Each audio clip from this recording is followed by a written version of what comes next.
नमो सिद्धाणं नमो आयर्याणं नमो उवज्रायाणं नमो लोये सव्वसाहूणम्।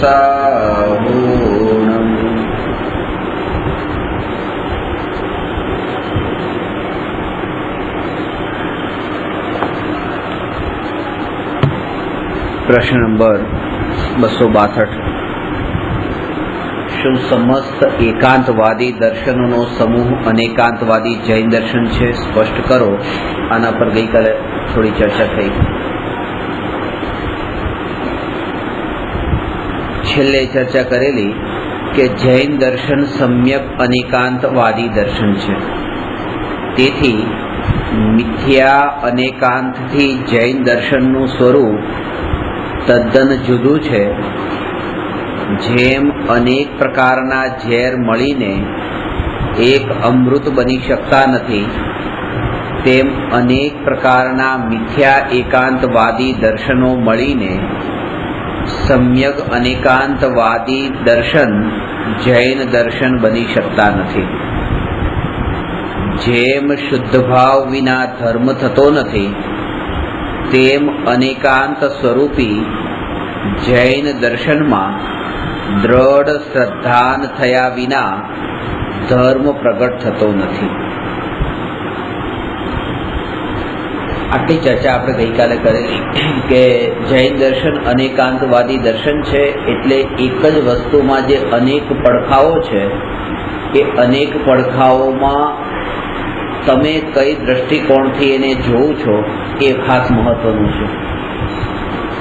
કે સામે સ્ત્રી પણ છે અને ત્રણ લોકનો નાથ ભગવાન આત્મા પણ છે।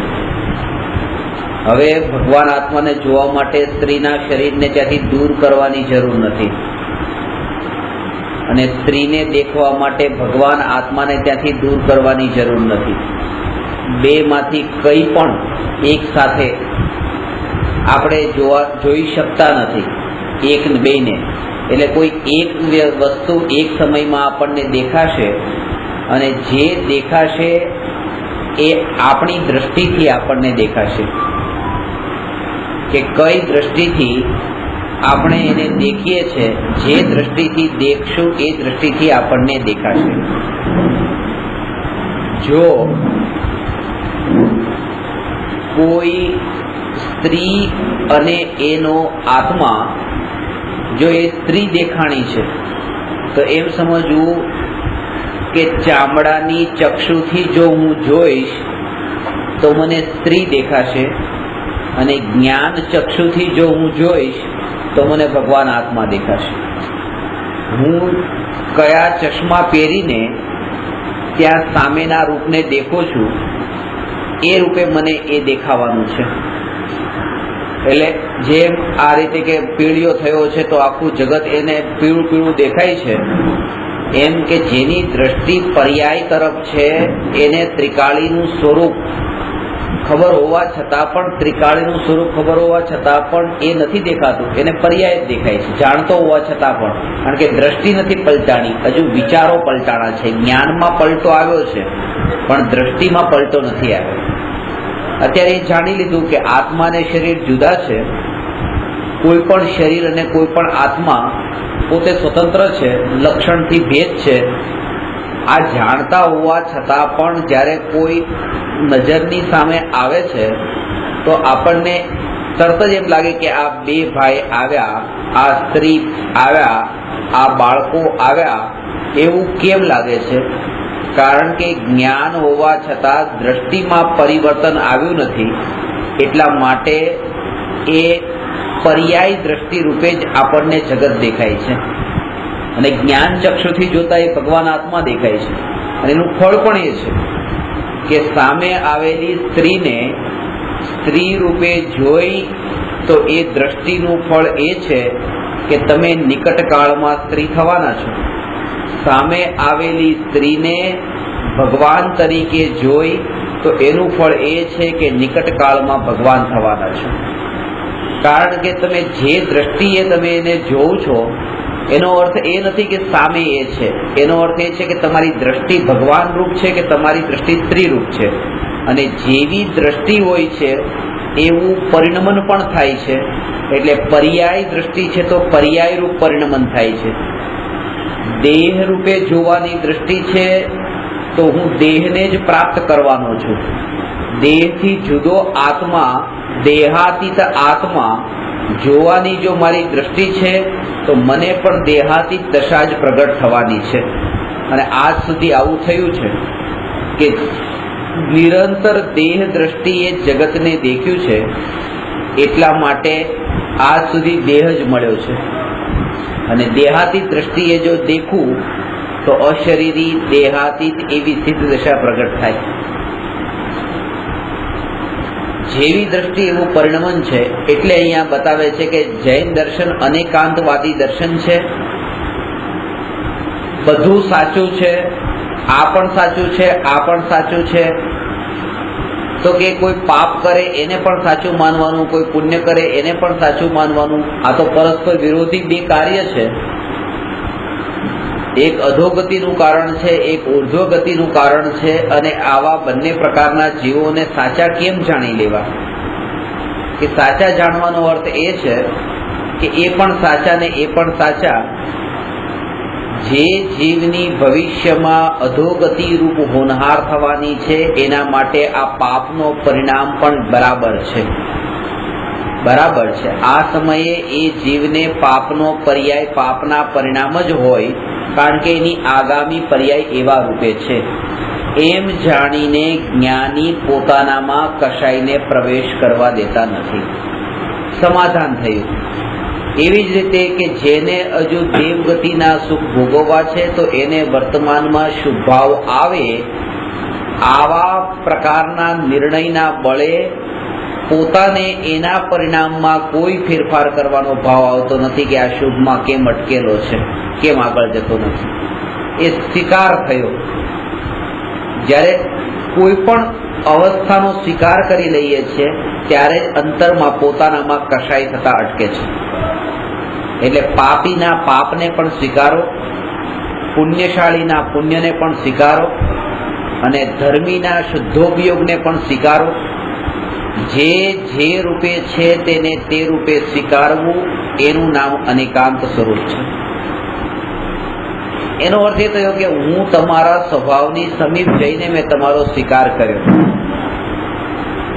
ગોળના સ્વભાવની સમીપ જઈને એના મીઠાશનો સ્વીકાર કરો, અને મીઠાના ખારાપણાની નજીક જઈને એની ખારાપણાનો સ્વીકાર કરો. લીંબુના ખાટાપણાની જઈને એની ખટાશનો સ્વીકાર કરો. મરચાના તીખા સ્વભાવની જઈને એના તીખાશનો સ્વીકાર કરો. સમીપ જઈને એના સ્વભાવનો સ્વીકાર કરશો તો તકલીફ નહીં પડે. પણ અંતરમાં હશે મરચું અને તમે એના ખારાપણાનો સ્વીકાર કરશો તો અંદરમાં ઝંઝણાટી ઉઠશે કે આ બરાબર નથી થયું, આમ કેમ છે, આમ ન હોવું જોઈએ, આમ હોવું જોઈએ. કારણ કે વસ્તુ અને વસ્તુના સ્વભાવ આ બંનેમાં કંઈક ગડબડ કરી છે. એ લીંબુ છે અને ખાટું છે તો વાંધો નતો, પણ એક બાજુ માન્યું છે મરચું અને અનુભવ કરીએ છીએ ખટાશનો, તકલીફ ક્યાં થાય છે? એના સ્વભાવ જ એનો સ્વભાવ નથી. આ લીંબુનો સ્વભાવ છે, મરચાનો સ્વભાવ નથી. આ લીંબુ ખાટું છે, આ મરચું ખાટું નથી. જેવી એ પ્રતીતિ થઈ કે ત્યાં હવે વિકલ્પો ને વિરામ, હવે આગળના વિચારો બંધ થઈ ગયા. બરાબર છે. એ જ રીતે કે આ જીવની અધોગતિ છે તો એના વિચાર પાપના હોય, આ જીવની ઉર્ધ્વગતિ છે એના વિચાર પુણ્યના હોય. એટલે જેવો જીવ એવા એના વિચાર, એવા પ્રકારની એની ગતિ, આ બધાનો જ્યારે એક સાથે સમન્વય થાય છે ત્યારે અયોગ્ય કંઈ લાગતું નથી.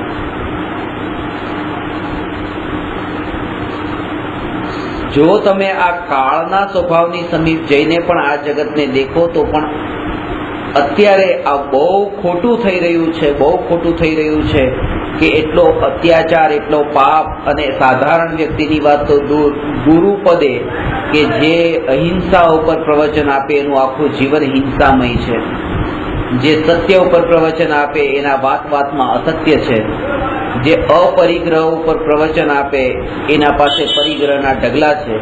તો આવું જેનું જીવન છે એ દેખતા જ્યારે અંદરમાં દુઃખ થાય તો એ દુઃખ ન થવું જોઈએ એ આ પ્રશ્નનો જવાબ બતાવે છે. તમે પણ એને સ્વભાવની નજીક જઈને જો, અનેકાન દ્રષ્ટિએ જો. પંચમ કાળમાં મુંબઈ જેવા શહેરમાં મહાવીર ભગવાનના 2,500 વર્ષ પછી આ ભૂમિ પર અહીંના જીવો દ્વારા આવા પ્રકારના પાપ થાય. આ કાળે આમ જ હોય, બીજું કઈ ન હોય. મહારાજ સાહેબ આવા પાપ કેમ કરે કે 2,500 વર્ષ પછી આ ભૂમિ પર મહારાજ સાહેબ આવા પાપ કરે એવો વસ્તુનો સ્વભાવ છે અને એનો સ્વીકાર એ જ પોતાના વિકલ્પોને વિરામ છે.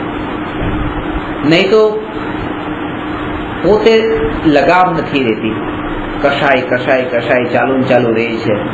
અને આપણે જે કામ કરવાનું છે એ છૂટી જાય છે, નથી કરવાનું એ કામ વધી જાય છે. જે કામ સ્વરૂપનું ચિંતન જે પોતાનામાં અંદર આવવાનું હતું એ પોતાનામાં અંદર ન આવીને પરમાં એટલા ઊંડાણમાં જઈએ છે, એમાંને માટે જ છે. જેમ મેં તમને કીધું કે પેલા પૈસાને પ્રિન્ટ કરવાનું કામ હતું એટલે પૈસા છાપવાનું કામ હતું, પછી એવા પુસ્તકો છાપવાનું કામ શરૂ કર્યું દીક્ષા લીધા પછી, મહારાજ સાહેબ થયા પછી. પેલા છોકરાઓને સાચવવાનું કામ હતું, હવે શિષ્યોને સાચવવાનું કામ છે. એ છોકરામાં તો સંતોષ પણ મનાતો હતો કે 2 પછી ત્રીજો નથી કરવો, કારણ કે ત્યાં બોજ લાગતો હતો એટલે ત્રીજા છોકરામાં નથી જવું. આટલી મોંઘવારી છે ને, પોતે કમાઈને ખવડાવવાનું હોય તો 2 પછી ત્રીજો ન કરે, પણ આ 100 ને પોતે ક્યાં ખવડાવવાનું છે, તો સમાજ ખવડાવવાની છે. કરો 100 શિષ્ય પણ કરો, 150 પણ કરો, મર્યાદા ક્યાં છે? કારણ કે જવાબદારી પોતાની ઉપર શું છે એને સાચવવાની, કોઈ જવાબદારી નથી. શિષ્ય પ્રત્યેનું જે કર્તવ્ય છે કર્તવ્ય લાગતું નથી, બાકી ગુરુનું ઘણું કર્તવ્ય છે શિષ્ય પ્રત્યેનું.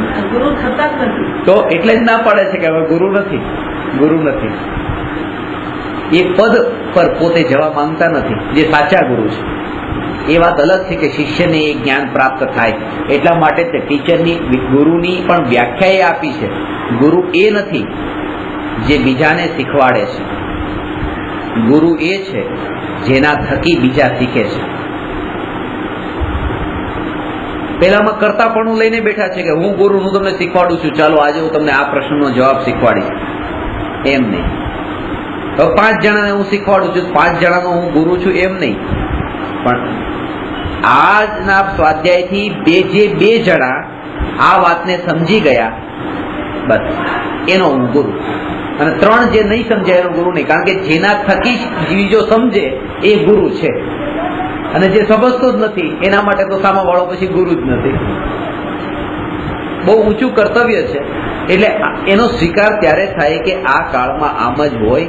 અને જેમ મેં તમને કીધું કે એ ઘર, પરિવાર, પૈસા, છોકરા છોડીને ઉપાશ્રય, પુસ્તકો, શિષ્યો, આ સંઘ, આ બધામાં અટક્યા.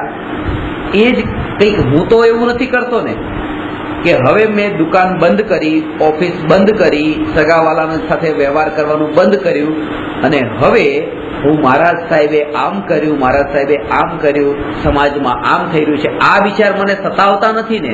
જો આ વિચાર સતાવતા હોય તો હું પણ એમની જેમ જ તે એકમાંથી બીજામાં આવીને અટકી ગયો છું.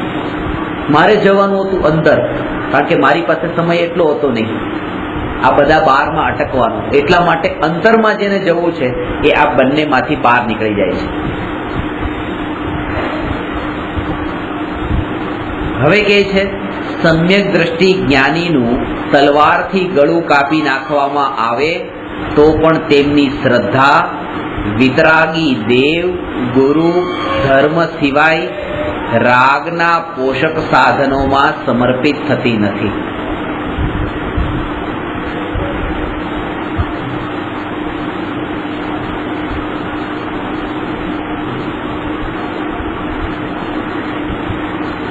રાગના પોષક તત્વોમાં એટલે 4 વસ્તુ બતાવી છે, 4 સાધનો: દેવ, શાસ્ત્ર, ગુરુ, અને ધર્મ, આ ચારેયમાં એવી અટલ શ્રદ્ધા, અને ખાસ વાત યાદ રહે કે ચારેયમાં એવી અટલ શ્રદ્ધા છે અને બીજામાં એ નથી, તો બીજાનું અપમાન નથી કર્યું, અનાદર નથી કર્યો, સત્યની ઓળખાણ કરી છે, સત્યની સમજણ કરી છે. કોઈ વ્યક્તિ પોતાના પિતાને પિતા માને છે અને બીજા જે પુરુષો છે એને પિતા નથી માનતો, તો પિતા ન માન્યા તો એ અનાદર નથી થઈ જતો, કારણ કે નથી એને ન રૂપે માનવું એ પણ એક સત્યની સમજણ છે. તો એ જ રીતે કે જે સાધુ પદે છે તેને તો સાધુ માન્યા, ને સાધુ પદે નથી તેને સાધુ ન માન્યા, તો એમાં સાધુનું અપમાન અને અવિનય નથી, એ સત્યની સમજણ છે. ઉલટું એ છે કે જો તમે માન્યા તો સાધુનો અવિનય છે, જે સાધુ નથી તો અવિનય કેવા છે? કારણ કે જે પિતા નથી એને લોકમાં પણ આપણે એને ગાળ દે છે કે બે બાપનો, એમ કે બે બાપનો એટલે મોટી ગાળ. તો વિતરાગી ગુરુ પણ મારા ગુરુ ને રાગી સંસારમાં ફસાયેલા પણ મારા ગુરુ, એ તો બહુ મોટી ગાળ થઈ, કલંક થયું. અને આવું કલંક જો ન મટે તો અધોગતિ જ થાય છે, બીજો કોઈ ઉપાય નથી. એટલા માટે ભાવુક થવા વાળા માટે દેવ, ગુરુ, ધર્મ અને શાસ્ત્રની ઓળખાણ બહુ દુર્લભ થઈ જાય છે. એટલે ભોળા જીવો ફસાઈ જાય છે, બહારના દેખાવથી ફસાઈ જાય છે. કે બહારનો દેખાવ એટલો આકર્ષિત કરી દે છે, દ્રષ્ટિ દેહાધીન છે, ચામડાની આંખેથી જોવે છે. એટલા માટે જેમ મેં તમને કીધું કે 12 વાગ્યા સુધી 12 વાગે મારે ટેન્ટ પકડીને ચિંતન કરવા બેઠો કે થોડી વાર ચિંતન કરી લઉં, અને સવારના પછી સ્વાધ્યાય આખો દિવસ કરવાનો જ છે. પણ ચિંતનમાં એવું મન લાગ્યું કે પછી ઘડિયાળ જોઈ તો 5:20 થઈ ગઈ હતી, હવે ઊંઘાયું જ નહીં. હવે અડધો કલાક બાકી હતો, 6 વાગે મુંબઈ આવવાનું, તો કે કઈ નથી, ઊંઘું જવા દો. હવે આખી રાતનો ઉજાગરો જે હોય તો એમાં પછી ચહેરો થાક વાળો લાગે, દેખાય થાક વાળો. અને બધાએ આખો દિવસ એમ જ કીધું કે બહુ થાકેલા છો, બહુ થાકેલા છો, બહુ થાકેલા છો. અને ખરેખર સૌથી વધારે આનંદ ત્યારે જ આવતો. અને જયારે આમ સરસ મજાના ઇસ્ત્રી ટાઈટ કપડા પહેરીને આમ બરાબર ફ્રેશ થઈને આમ યુ આર લુકિંગ ફ્રેશ, આજે બહુ ફ્રેશ દેખાવ છો. અને ત્યારનું જીવન એટલું માયાચાર વાળું ને કપટ વાળું હોય જેવું ક્યારેય નતું. જયારે અંતરમાં કપટ હોય ને બહારમાં વ્યવસ્થિત અપ ટુ ડેટ થાવ તો લોકોને ફ્રેશ લાગે છે. અને અંતરમાં આનંદના ઘૂંટડા પીતા હોય ત્યારે થાકેલા, કંટાળેલા, બોજાવાળા, ટેન્શનમાં, તકલીફવાળા એવા લાગે છે. અને એ જ કારણ છે કે આ દ્રષ્ટિ સમાજની હોવાના લીધે સમાજ ઠગાયો છે. કારણ કે પછી જે માયાચારી હોય પછી એવું જ રૂપ ધારણ કર્યું કે જે સમાજની દ્રષ્ટિમાં એમ લાગે કે આ સાધુ છે, સમાજને એમ લાગે આ ત્યાગી છે, આ તપસ્વી છે, આ બહુ વૈરાગી છે. એવું જ રૂપ તૈયાર કર્યું. વૈરાગી થયા નહીં, વૈરાગી બતાવ્યા.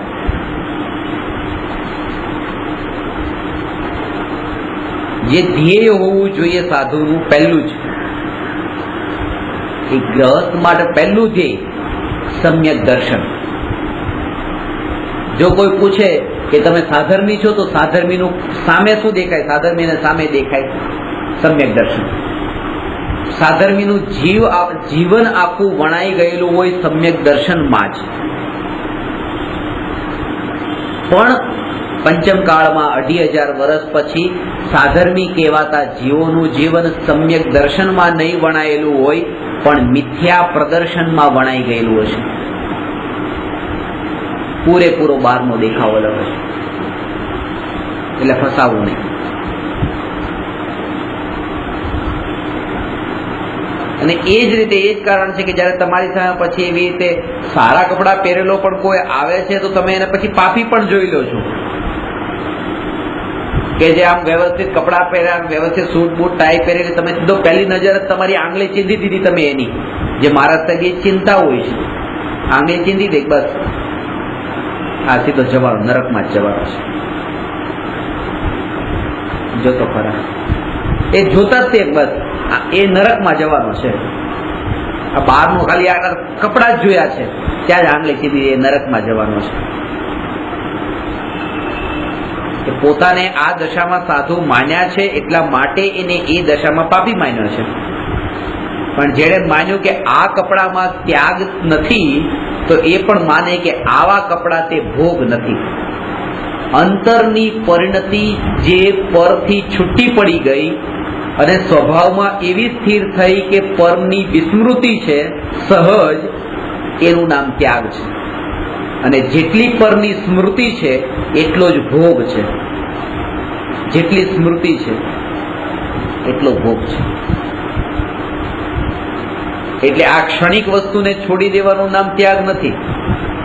જે પેલા 5 ઇન્દ્રિયના વિષયના ભોગ જે ક્ષણિક હતા એ ભોગવતા હતા અને છોડી દીધા, અને એનું ફળ શું મળવાનું છે? મહારાજ સાહેબ એ જ માને છે કે એને છોડી દેવાનું ફળ છે નિત્ય સુખની પ્રાપ્તિ. ક્ષણિક સુખ તમે છોડી દો તો તમને નિત્ય સુખ મળવાનું છે. આ એક ટાઈમના એ ભોજનનું સુખ, ક્ષણિક ભોગનું સુખ અને આ કુદરતી દ્રશ્યો દેખવાનું સુખ, આ બધું જે 5 ઇન્દ્રિયોથી ભોગવાતું સુખ એ ક્ષણિક સુખ છે, છોડો તો તમને નિત્ય એવું અનંત કાળ સુધી ટકી રહેવા વાળું સુખ મળશે. આવા પ્રવચન મહારાજ સાહેબ આપે, જ્ઞાની ન આપે. કારણ કે આવું હોય જ ન શકે. એક બાજુ ક્ષણિક સુખ છે, એ ક્ષણિક સુખને ભોગવતા હતા અને હવે ક્ષણિક સુખને ભોગવવાનું છોડ્યું, તો જે સુખને ભોગવવાનું છોડે, ક્ષણિકના સુખને ભોગવવાનું છોડે, તો એના ફળમાં એને ક્ષણિક સુખ જ મળે, એની સિવાય બીજું કંઈ ન મળે. ક્ષણિક સુખને ભોગવવાનું છોડે, અહીંયા 5 ઇન્દ્રિયના વિષયોના ક્ષણિક સુખને ભોગવવાનું છોડે, તો વધારે એને દેવગતિના ક્ષણિક સુખ મળે, એ સિવાય કંઈ ન મળે. નિત્ય સુખ નહીં મળી જાય. તો નિત્ય સુખ ક્યારે મળે? કે અહીંયા જે ત્રિકાળી ધ્રુવ એવા નિત્ય આત્મામાં સ્થિર થાય તો અહીંયા અનંત કાળ સુધી ટકાવવા વાળું નિત્ય સુખ મળે. ક્ષણિક ભોગને છોડવાથી નિત્ય સુખ નથી મળતું, નિત્ય આત્માના અનુભવથી નિત્ય સુખ મળે છે. એ નિત્યના આશ્રય નિત્ય સુખ મળે છે. ક્ષણિકને છોડવાથી નિત્ય કેમ મળે? અને બસ અહીંયા જ અટકી જવાય છે કે ક્ષણિકને છોડ્યું છે, નિત્યની કઈ ખબર નથી. ક્ષણિકને છોડ્યું છે, નિત્યની ખબર નથી. મારા સાહેબોના ટોળામાં પણ પૂછો કે આત્માનું સ્વરૂપ કેવું છે, એ ખબર નથી. પણ સંસારમાં સુખ નથી.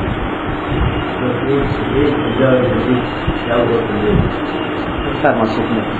પણ ઘણી વખત એવો અહેસાસ પણ થઈ જાય છે કે ક્યાંક આ બધું છોડીને ખોટું તો નથી કર્યું ને. જ્યારે કોઈને એવી સરસ એવી BMW, મર્સિડીઝ કે ઓડી ગાડીમાંથી ઉતરતો જોયો ત્યારે એમ લાગ્યું કે ખરેખર આમાંય કંઈક સુખ છે. કોઈને પકવાનો ખાતો જોયો, કોઈને મહેલોમાં રહેતો જોયો, કોઈને પરદેશની યાત્રા કરતો બધું સાંભળ્યું. આવું બધું ત્યાં એમ લાગે છે કે ક્યાંક મેં ભૂલ તો નથી કરીને. અને શું કરે લાગે છે.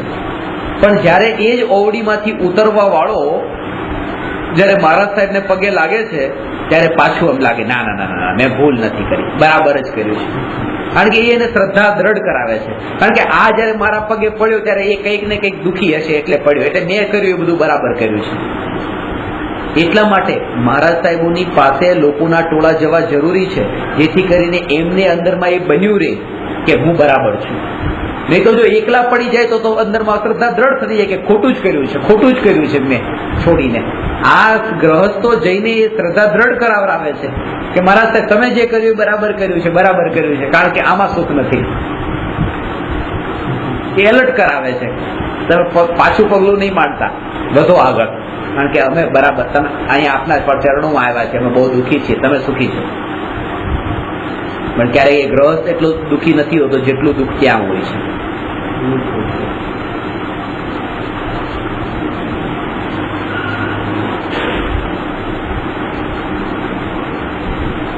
પોતાને બેસવાનું હોય છે આટલી જગ્યામાં, પણ આખા અપાશ્રયમાં ઝાડુ મારવું પડે છે.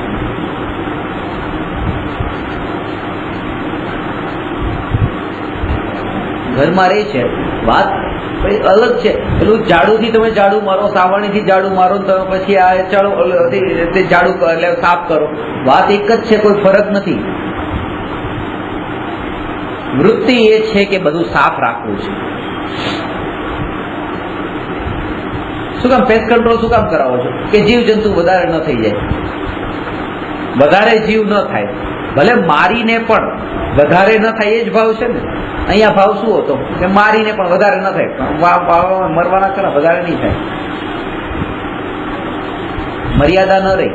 આટલા વાગમાં જ બેસવાનું હતું, પણ ના, દૂર દૂર સુધી. કારણ કે સામેની કીડી હોય, પણ હું અહીંયા બેઠો છું તો અડધો કલાકમાં ત્યાંથી અહીંયા આવી જાય તો, એટલે દૂર દૂર સુધીનું સાફ કરું. કારણ કે સાધના કરવા માટે બેસું તો એટલી દૂર દૂર સુધીના જીવ સાફ. એટલા માટે ભાવલિંગી મુનિ વનમાં એ કામ નથી કરતા. નહીં તો જંગલ તો બહુ મોટું છે, ઉપાશ્રય તો હજી નાનો છે, આખું જંગલ સાફ કરવું પડે. એટલા માટે કે બસ જે પથ્થર પર બેઠા છે, જે બેઠા બસ આટલો ભાગ એટલે સાફ કરી દે. એ જૈના છે, એ સંયમ છે.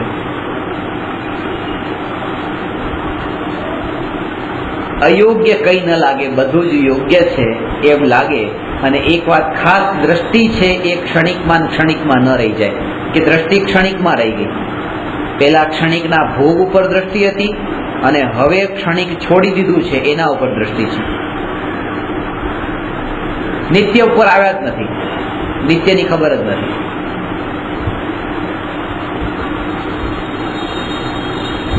હવે આગળ કહે છે કે આવી તમારી દ્રઢ શ્રદ્ધા જોઈએ કે તલવારથી ગળું કાપી નાખે. એનો અર્થ એ છે કે એક ભવનું પણ બલિદાન આપવું પડે તો પણ આપી દે, પણ અનંત ભવનું પરિભ્રમણ ન કરે. કારણ કે કુગુરુ કુદેવ કુધર્મમાં શ્રદ્ધા સ્થાપિત કરવી એટલે એ અનંત ભવનું પરિભ્રમણ છે. એ લોકમાં એમ કહેવાય, આમ વિચાર કરીએ જો કે પોતાના દીકરા માટે દીકરી શોધવા જવી છે છોકરી, તો એમાં કેટલી છોકરી જોઈ પણ પસંદ પડતી નથી.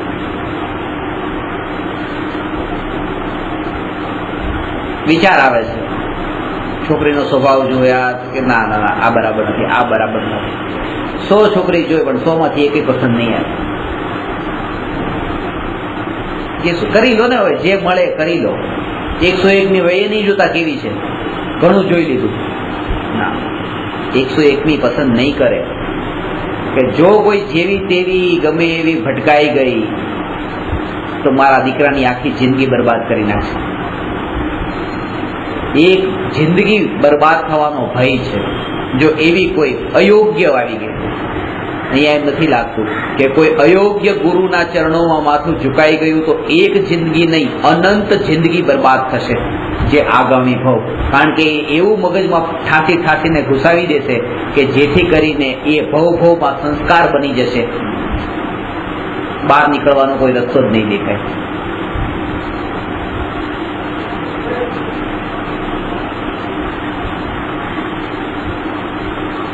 મોક્ષના મહેલમાં પ્રવેશ કરવા વાળો રસ્તો આ જ હતો. મનુષ્ય ગતિમાં જ આ સંભાવના હતી અને ત્યાં જ વધારે ફસાયો. ભેદોમાં ગયો, વિશેષોમાં ગયો. એટલા માટે સ્વભાવમાં નહીં, જેમ કીધું ગોળના સ્વભાવને જોવે તો આનંદ જ છે. સ્વભાવની બહાર ગયો ત્યાં વિકલ્પ થયા. આ સાધુ છે, કયા સંઘના સાધુ છે, કેટલી ઉંમરના સાધુ છે, હિન્દી છે કે ગુજરાતી છે.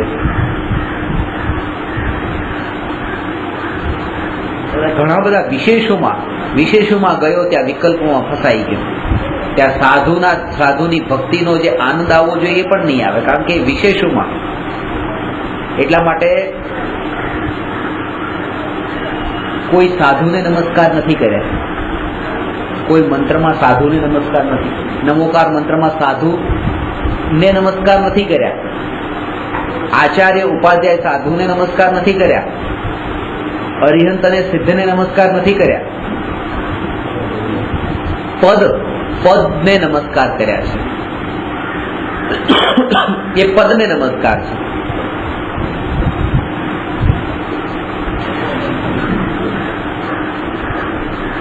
પદને લાયક હોય એને નમસ્કાર છે, ખાલી સાધુને નમસ્કાર નથી. એ પદ પર જે બિરાજમાન હોય તે બધાને મારા નમસ્કાર. આપણે નમોકાર મંત્રમાં એમ જ કહીએ છીએ સાધુ પદ એટલે એક વ્યક્તિને ગુરુ તરીકે માન્યા. મેં તમને મારા ગુરુ તરીકે માની લીધા અને તમે અત્યારે સાધુ પદે છો અને ગુરુ તરીકે મેં તમને માન્યા. હવે તો ખોટું નથી કર્યું ને કે એક જીવ એવો જે સાધુ પદે નથી અને મેં એને ગુરુ માન્યો, એના કરતા તમે તો સાધુ પદે છો અને મેં તમને સાધુ ગુરુ તરીકે માન્યા, તો પણ શાસ્ત્ર કહે છે નહીં, આમ નહીં કરતા. કારણ કે એમને ગુરુ તરીકે માન્યા અને પૂરી દ્રઢ શ્રદ્ધા રાખી. તમને જૈન દર્શનમાં શ્રદ્ધા થઈ, આત્મામાં શ્રદ્ધા થઈ, 3 લોક વિશ્વ બધા સ્વરૂપમાં શ્રદ્ધા થઈ, કારણ કે તમે એમને ગુરુ માન્યા છે. એમને જે વાત કહી છે સાચી લાગી છે. એવો ઉદય આવ્યો ગુરુનો કે એ ભ્રષ્ટ થઈ ગયા, નીચે પડી ગયા. તો તમારા જેટલા શ્રદ્ધાનો આખો જે મહેલ ઉભો હતો ને બધો જ નીચે. ગુરુ પર શ્રદ્ધા રાખવાથી ગુરુના ઉદય આવે તો પોતાની બધી શ્રદ્ધા જતી રહે છે. પણ ગુરુ પદ ઉપર શ્રદ્ધા રાખી હોય તો ગુરુ પદના કોઈ દિવસ પાપના ઉદય નથી આવતા. ગુરુ પદના ઉદય ન હોય, ગુરુના ઉદય હોય. સાધુ પદનો કોઈ દિવસ ઉદય ન આવે, સાધુઓના ઉદય આવે. એટલા માટે નમોકાર મંત્રમાં કોઈ પર્ટિક્યુલર એક સાધુને નમસ્કાર ન કરીને સાધુ પદને નમસ્કાર કર્યા કે જેનો ક્યારેય ઉદય આવવાનો નથી. સાધુ 6ઠા 7માંથી નીચે પડી શકે પણ સાધુ પદ તો 6ઠા 7માં જ રહે. જે પંચમ કાળના સાધુ એ સાધુ પદ પણ નીચે પાડી દીધું કે ના, આને પણ સાધુ પદ કહેવાય એમ. 6ઠું 7મું ન હોય તોય.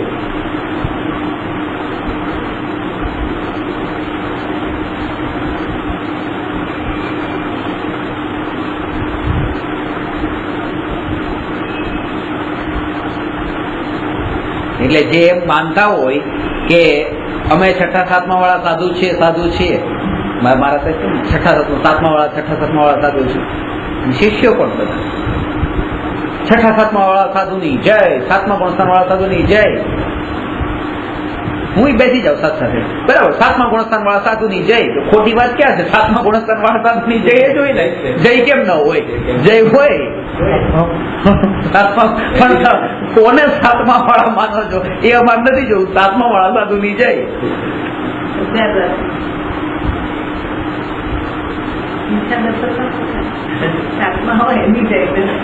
એમાં એની જય છે.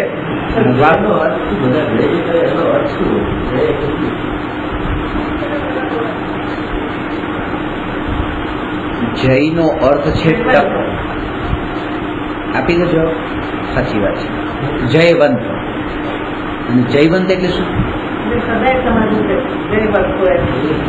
હવે તમે સાંભળ્યું. જય જિનેન્દ્ર.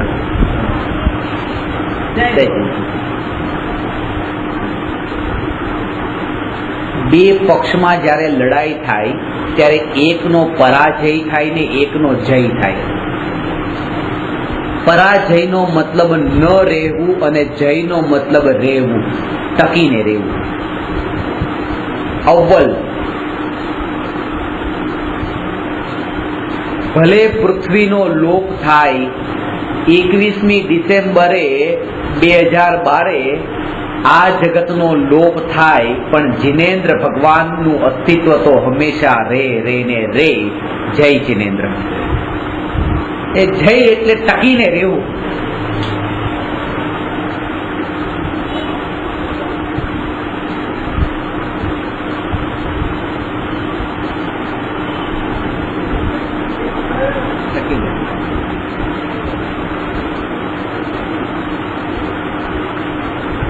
આનો અર્થ તો ખબર હોય જ જોઈએ, કારણ કે અમે તો ત્યાં અભ્યાસ કર્યો છે, જયપુરમાં અભ્યાસ કર્યો. જયનો મતલબ ખબર હોય.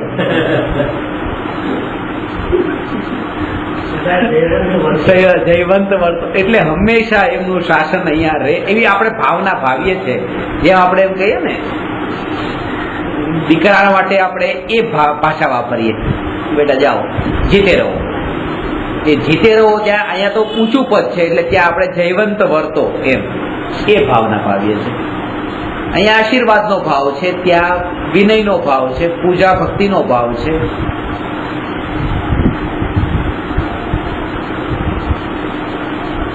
આવી શ્રદ્ધા ગુરુ તત્વ, દેવ, શાસ્ત્ર અને ધર્મ આ ચારેય પ્રત્યે હોય. જ્ઞાનીઓએ પણ જૈન દર્શનના સત્ય સ્વરૂપનું નિરૂપણ કરવાના હેતુપૂર્વક અન્ય દર્શનનું તર્ક, યુક્તિ તથા ન્યાય વડે નિરાકરણ કર્યું છે.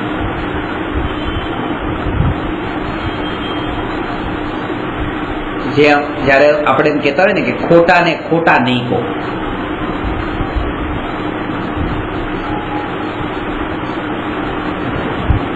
આવું જેનું આચરણ હોય એને મહારાજ સાહેબ ન કહેવાય, એને સાધુ ન કહેવાય, એને ગુરુ ન કહેવાય. આવું જેનું રૂપ બતાવવામાં આવતું હોય એને ભગવાન ન કહેવાય, સાચા દેવ ન કહેવાય. જે રાગ અને દ્વેષના પોષક છે, એક હાથમાં ત્રિશૂળ હોય, બાજુમાં પાર્વતી હોય, તો એને પરમાત્માનું સ્વરૂપ ન કહેવાય. કારણ કે પાર્વતી એ સિમ્બોલ છે લવનું અને ત્રિશૂળ સિમ્બોલ છે હેતનું. રાગ અને દ્વેષના સાધનો જ્યાં પ્રત્યક્ષ દેખાતા હોય તો પરમાત્માનું સ્વરૂપ આવું ન હોય. પરમાત્મા તો રાગ અને દ્વેષ બંનેના સાધનોને છોડીને એ વિતરાગ થયા એ સ્થિતિ.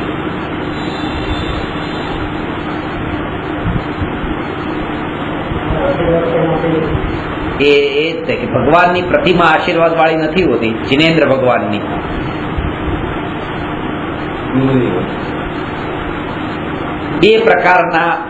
બે પ્રકારની મુદ્રા, બે હાથ જોડેલી મુદ્રા, આ બે હાથ વાળી મુદ્રા, આ એક હાથ વાળી મુદ્રા અને એક પણ હાથ નહીં એ મુદ્રા. આ ત્રણ વાત થઈ. આ અને આ મુદ્રા શિષ્યની છે, આ મુદ્રા ગુરુની છે અને આ મુદ્રા ભગવાનની છે. આ મુદ્રા વંદન કરવાના ભાવની છે, આ મુદ્રા આશીર્વાદની છે. વંદન કોઈ કરે તો એને, અને ભગવાનની આ. એનો અર્થ એ છે, આનો અર્થ એ છે કે ભગવાનને વંદન કરવાનો કે વંદન કરાવવાનો એ બે ભાવ હોતો નથી.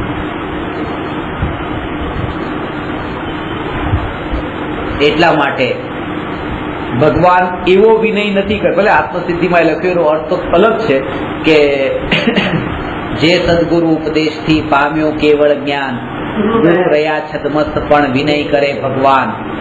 ભગવાન આવો વિનય નથી કરતા. તો કેવળ જ્ઞાનમાં જાણે છે ને, જે અમારા ભૂતકાળમાં ગુરુ હતા એ જાણ્યું. બાકી ત્યાં વંદ્યવંદક ભાવ નથી હોતો. તો તર્ક, યુક્તિ અને ન્યાય વડે જ્ઞાનીઓએ પણ નિરાકરણ કર્યું. એટલે જયારે હું એમ કહેતો કે આ મહારાજ સાહેબનું સ્વરૂપ આવું સ્વરૂપ છે, સાધુ આવા હોય, ગુરુ આવા હોય, શાસ્ત્ર આવા હોય, ત્યારે એમ નહીં સમજવાનું કે હું બીજા બધામાં દ્વેષ કરું છું કે બીજા બધાને ખોટા બતાવું છું એટલે મને કંઈક એમની સાથે દુશ્મનાવટ છે. એમ નથી.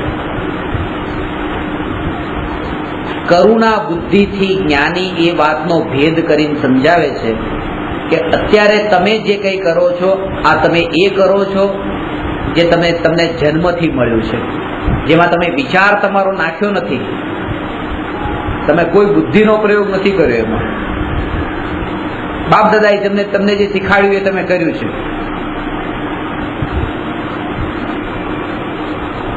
એટલે નવકાર મંત્ર ઉપર જયારે હું પ્રવચન આપું ત્યારે હું બધાને કહું કે બોલો નમોકાર મંત્રમાં નવકાર મંત્ર આવડે છે? દાદાને પૂછ્યું, દીકરાને પૂછ્યું, એના દીકરાને પૂછ્યું, ત્રણેયને આવડે બરાબર. પછી દીકરાને કીધું બોલ નવકાર મંત્ર કોણે શીખવાડ્યો? કે પપ્પાએ કે મમ્મીએ. એને પૂછ્યું બોલ નવકાર મંત્ર કોણે શીખવાડ્યો? પપ્પા કે મમ્મીએ. બહુ સરસ. હવે બોલ છોકરાને કીધું નવકાર મંત્રનો અર્થ બોલ. એ નથી ખબર. કેમ નથી ખબર? પપ્પાએ શીખવાડ્યો હતો. પપ્પાને પૂછ્યું બોલો નવકાર મંત્રનો અર્થ, કે નથી ખબર, કારણ કે પપ્પાએ શીખવાડ્યો હતો. દાદાને પૂછ્યું બોલો નવકાર મંત્રનો અર્થ, નથી ખબર. પરંપરાથી જે આવ્યું એને જ લીધું, જે ન આવ્યું એ છોડ્યું. કોઈ આણે વિચાર નહીં કર્યો કે એનો અર્થ શું, પપ્પાએ નહીં કર્યો. આ તો નજરની સામે પ્રત્યક્ષ આપણે સમજી શકીએ એવી વાત છે કે વિચાર નથી કરતા, જે મળ્યું છે એ બસ એટલું જ આવડે છે. હવે તમે મંદિરે કેમ જાઓ છો, દેરાસર કેમ જાઓ છો? બાપ દાદા જતા હતા એ ધોતી દુપટ્ટો પહેરીને જતા હતા. અમને નાના હતા ત્યારે નાની ધોતી નાનું ખેસ ને બધું લાવીને આપતા હતા, શીખાડતા હતા, અમે એવું કરતા શીખી ગયા. અને જેમ હિન્દુ પરંપરામાં જેમ કીધું કે બાપ થકી તમને જે મળ્યું ને વારસામાં તમે આગળ ન આપો તો તમારા બાપનું તમે તમારું જે ઋણ તમે ચૂક્યું બસ. એટલે તમે એક બાજુ તમે એક હાથે મળ્યું તો બીજા હાથે તમારે આપવાનું હતું. એનાથી એક હાથે તમને જે પપ્પાથી જે આ ધોતી ને ખેસ ને બધું મળ્યું, હવે તમારા દીકરાને પણ એ આપો તો તમે ઋણ ચૂક્યું. આ વંશ પરંપરાથી આ થઈ. અને એટલી હદ સુધી કે બાપા છે જૈન છે, દીકરો જૈન ધર્મમાં, બાપા છે દેરાવાસી, દીકરો દેરાવાસી, બાપા આ સંજ્ઞાને માને છે તો આ સંજ્ઞા, આ ગચ્છના, આ ગુરુને માને છે તો ત્યાં પણ એ પરંપરા ચાલે છે. અને અહીંયા સુધી એવી પરંપરા ચાલે છે કે આ બાપા, આ દીકરો તો બાપા જેને માને છે એ આ ગુરુને માને છે. હવે બાપા મરવાની પથારીમાં છે, આ ગુરુ મરવાની પથારી પર છે. તો બાપાનો અહીંયા દીકરાનો જન્મ થયો, દીકરાનો જન્મ થયો તો આ ગુરુના શિષ્ય હતા. આ દીકરો પછી આ શિષ્યને માને છે, એનો દીકરો પછી એના શિષ્યને માને છે. અહીંયા પપ્પા ને દીકરા, દીકરા દીકરાની પરંપરા ચાલે છે, ત્યાં ગુરુ શિષ્ય શિષ્યની પરંપરા ચાલે છે. અને આવી રીતે બસ કોઈ આ વિચાર કરતા નથી કે આમાં શું માથું ઝૂકવું છું, ત્યાં ઝુકાવા જેવું છે કે નહીં, કારણ કે ના પરંપરાથી મળ્યું છે.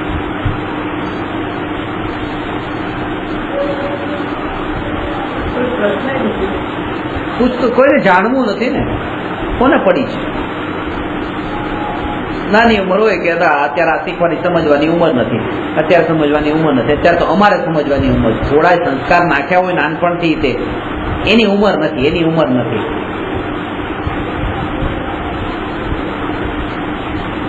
ઉંમર નથી. એક જગ્યાએ સ્વાધ્યાય ચાલતો હતો, 9 થી 10 નો રાતનો સ્વાધ્યાય ચાલે.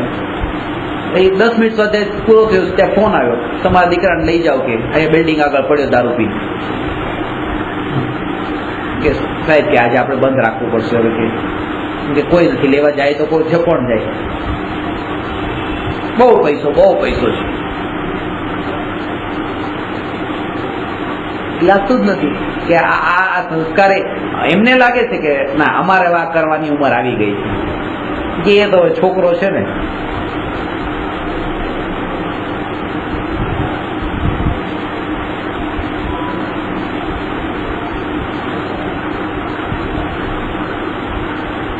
પરંપરામાં જે મળ્યું એ જ આપ્યું છે. આપણે એ જ આપી શકીએ જે આપણને મળ્યું હોય. વિચાર તો કરતા નથી. વિચાર કરે તો નવું પ્રાપ્ત થાય કઈ.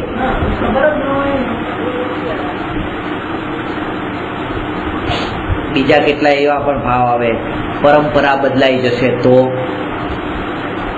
કુળ પરંપરા તોડાય, બાપ દાદાનું અપમાન ન થાય કે એ આવું કરતા હતા ને આપણે આવું કરીએ.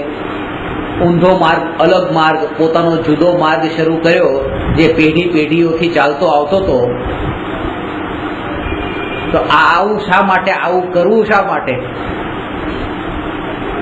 અને એમાં જો એ વખતે જો ખોટો ઊંધો માર્ગ એમ લાગે કે ના આ માર્ગ પર નહીં, હવે અલગ માર્ગ ચાલુ કરવો છે, ને ચાલુ કર્યા પછી તે માનો મહિના 2 મહિનામાં કોઈ એવું મોટું નુકસાન થઈ જાય ત્યારે તો પાક્કી શ્રદ્ધા બેસી જાય કે આ કઈ ખોટું કર્યું એટલે આવું થયું છે.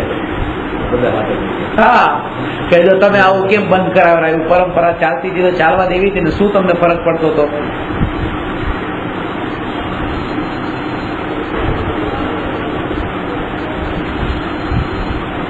એ શ્રદ્ધા થઈ ગઈ કે ના કઈ કરવું નથી, કારણ કે કઈ ખોટું થશે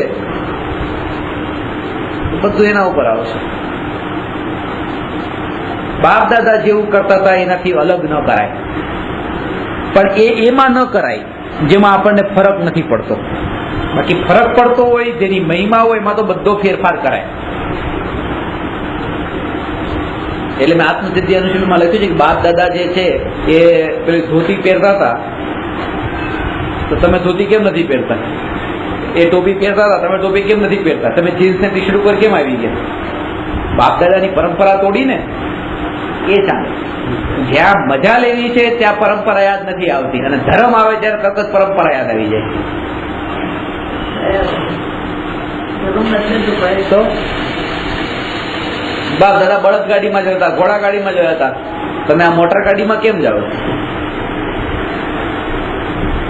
બદલાઈ ગયું આપણું.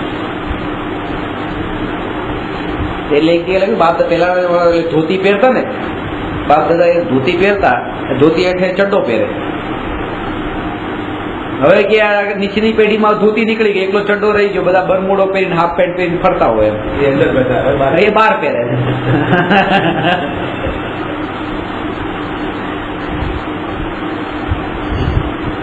બધી પરંપરા બદલાઈ ગઈ, એમાં એને નથી લાગતું. ધર્મ માટે લાગે એમ નથી બદલાય, કારણ કે એમાં એને ફરક નથી પડતો. ચાલે છે, ચાલે. નુકસાન નથી, એમાં નુકસાન લાગે. ગાડીમાં એવું લાગશે ફટાફટ જવાય, બળદ ગાડીમાં જાય તો ધીરે ધીરે જવાય, એમાં નુકસાન છે ને. પહેલામાં નુકસાન નથી. પૂજા કરી કે ના કરી, ધર્મ કર્યો કે ના કર્યો, નૌકાર કર્યો કે કઈ ફરક પડવાનો નથી.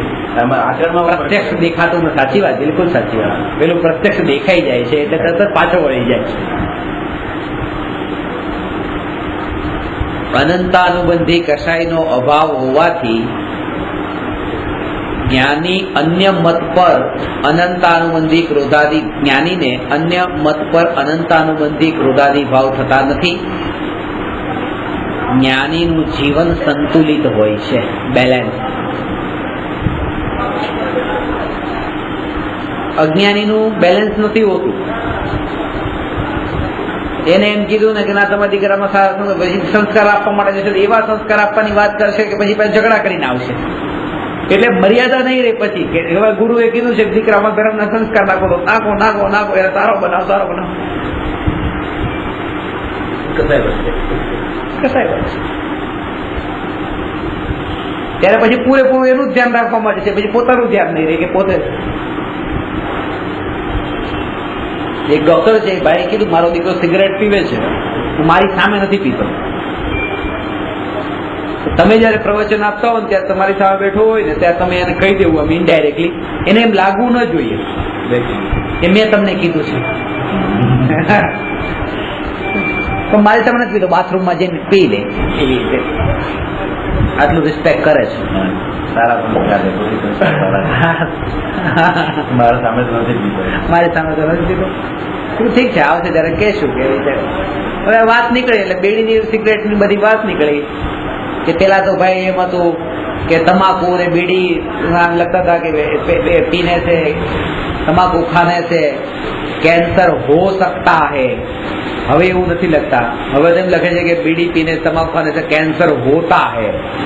પેલા हो सकता है માંથી હવે होता है ઉપર આવી ગયા છે. અને બધાએ કીધું આવે ત્યાં આમ કે માનો તમે કોઈ પણ માણિકચંદ છે તો માણિકચંદમાં પણ જેટલા મોટા અક્ષરે માણિકચંદ લખ્યું એટલા જ મોટા અક્ષરે લખવાનું કે આમાં કેન્સર થઈ શકે છે, હાનિકારક છે. જેટલા મોટા અક્ષરે બ્રાન્ડ નેમ હોય એટલા જ મોટા અક્ષરે એનું હાનિકારક એ લખવું જરૂરી છે. જોકે લખતા નથી પણ એ જરૂરી છે, કાયદો એવો છે. તો બધી વાત કરી પેલા છોકરાને તો ખબર પડી ગઈ કે પપ્પાની આ બધી છે. પપ્પાએ બધું ચાલુ કર્યું છે. સર તમે આટલું જો તમે સાચું ખેતા એટલે કોને કીધું બતાવો. જો હું તમારા પર પૂરી શ્રદ્ધા રાખીશ ને આજથી બધું છોડી દેવા તૈયાર છું. સાચું કહી દો. આ બીડીનો ટોપિક કાઢવાનું, સિગરેટનો ટોપિક કાઢવાનું કીધું કોણે? અમારે જે ખોટું બોલાતું નથી કહી દીધું કે આપણે પપ્પાએ કીધું હતું. પપ્પાએ કીધું હતું ને પેલા એમને કયો આ અંદર રૂમમાં કેટલી દારૂની બોટલ પડી છે, પેલા કાઢે ઘરમાંથી બહાર. પપ્પા કે સાહેબ કે માફ કરજો પણ ક્યારેક ક્યારેક જ આવું પીવું છું, પણ પડી રહી છે, હવે ક્યારેક જ પીવું છું, શું થાય આમ તેમ કોઈ બેસવા જેવું નથી, નીકળો અહીંથી.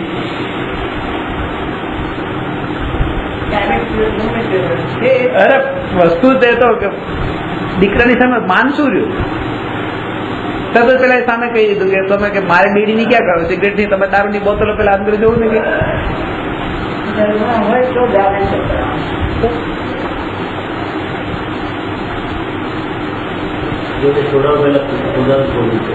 છોડવું પડે.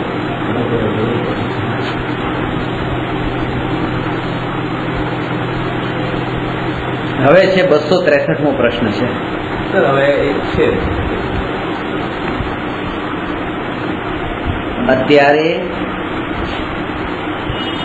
પૂતગલ પદાર્થો ભોગના સાધનો સેન્ટરમાં છે અને પોતે અત્યારે સાઈડમાં છીએ. હોવું જોઈએ પોતે સેન્ટરમાં અને આ બધા ભોગોના સાધનો સાઈડમાં જતા રહેવા છે. દરેક ઘટનાનો વિચાર કરીએ છીએ, એ વિચાર આપણે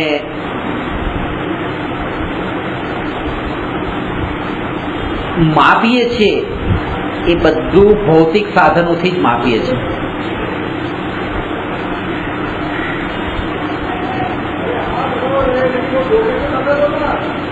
તમે છેક અલ્ટમાઉન્ટ રોડ થી ભાઈખલા સુધી આવો અને તમને ખબર પડે કે અહીંયા ક્લાસ નથી, તો જવાનું આવવાનું આમે કેટલું નુકસાન થાય? ઓછામાં ઓછું અંદાજે ખાલી આમ કેટલાનું થાય? 70 રૂપિયા થાય. મેં ખાલી એટલું જ પૂછ્યું. આ વાત તમે સમજો કે તમે અલ્ટમાઉન્ટ રોડ થી અહીંયા આવ્યા અને અહીંથી તમે ગયા અને ક્લાસ નતો તો કેટલું નુકસાન થાય? તરત તમે કીધું 2 કલાક નથી કીધું. તમે એમ નહીં કીધું કે 2 કલાકનું તત્વજ્ઞાન ન મળવાનું નુકસાન. 2 કલાક માટે આ પાપના વિકલ્પોમાં જવાનું નુકસાન. કોઈ એ નુકસાન નથી લાગતું. પહેલું એટલે આપણે કોઈ પણ જગ્યાએ જયારે માપ કરીએ છીએ ત્યારે પૈસાથી માપ કરીએ છીએ. એ માપ પહેલા બંધ થઈ જવું જોઈએ. વિકલ્પોથી માપો. હું તમને મળું છું ત્યારે મારા કેટલા ખિસ્સામાંથી જાય છે એમ નહીં, મને કેટલા વિકલ્પો વધે છે. હું તમને મળું છું ત્યારે તમારાથી મને લાભ કેટલો થાય છે એમ નહીં, મને વિકલ્પો કેટલા વધે છે. એટલા માટે અસોર્ટમેન્ટ, કોઈ મને આમ ઢગલો પણ આપી દે પણ મને ત્યાં વિકલ્પો વધે છે નહીં, અને કોઈ કઈ ના આપે પણ વિકલ્પો જો નથી વધતા, ત્યાં શાંતિ રહે છે, ધારા રહે છે, બરાબર છે. એટલે માપ કરવાનું છે વિકલ્પોથી, કે જ્યાં વિકલ્પો, ને ખાસ એ કે જળના માટે ચેતનને દુઃખ ન પહોંચે. આપણે વસ્તુ આ જળ વસ્તુ છે, આ મારે જોતી છે, તમારે જોતી, તમારે રાખશે, મારે રાખશે, પણ મેં ખેંચીને લઈ લીધી.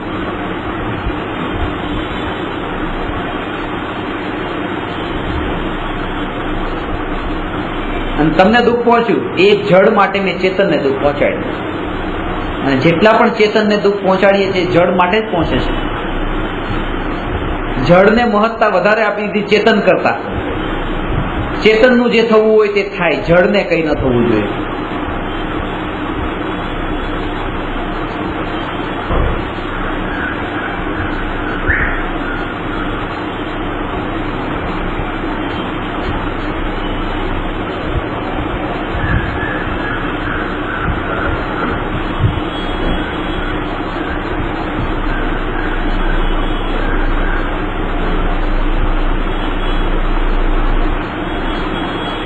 આ અજ્ઞાન છે ને, આંખ ઉપર અજ્ઞાનના પાટા બાંધેલા છે ને,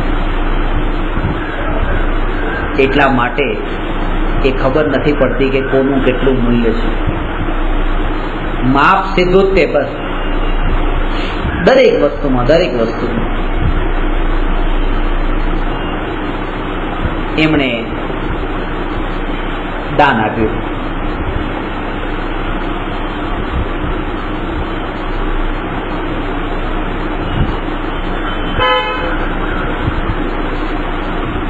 નું દાન આપ્યું. આજના જમાનામાં આ 51 નું દાન શું કહેવાય? 1 કરોડપતિએ 51 રૂપિયાનું દાન આપ્યું. કારણ કે 51 રૂપિયા, 51 એટલે 51 રૂપિયા જ હોય. બીજું કઈ ન હોય. આપણે દાનની વાત ચાલતી હોય કે 51,000 આપ્યા, 11,000 આપ્યા, દાનમાં 11,000 આપ્યા, એટલે 11,000 સોના મોહર નહીં હોય, 11,000 આહાર દાન નહીં કરાવ્યું હોય, એ 11,000 રૂપિયાનું જ દાન કર્યું હોય છે. કઈ પણ દાન કો, ત્યાગ કો, ખર્ચ કો, નુકસાન કો, લાભ કો, એ બધામાં સીધી જ વાત પહેલી દ્રષ્ટિ પૈસો. એ જોડી દીધું છે ને એટલા માટે બીજો કોઈ વિચાર જ નથી આવતો.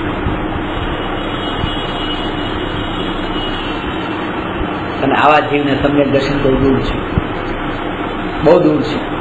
કારણ કે જેને ખબર નથી, આ જળ ને ચેતનનો ભેદ જ જાણતો નથી, ચેતનની મહિમા એવી આવી નથી, અજ્ઞાનતા છે.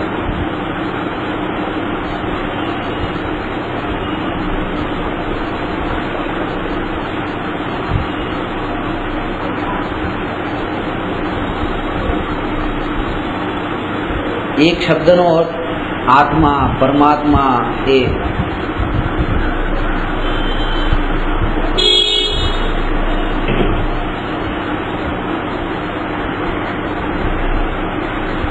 પેલી સિંહની વાત તમને કરી કે જેમ સિંહને બાળક છે રડતો તો મમ્મી ચૂપ કરાવે છે,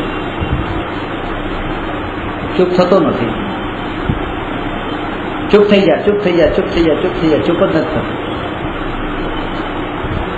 નાની ઝૂંપડીમાં રહે છે.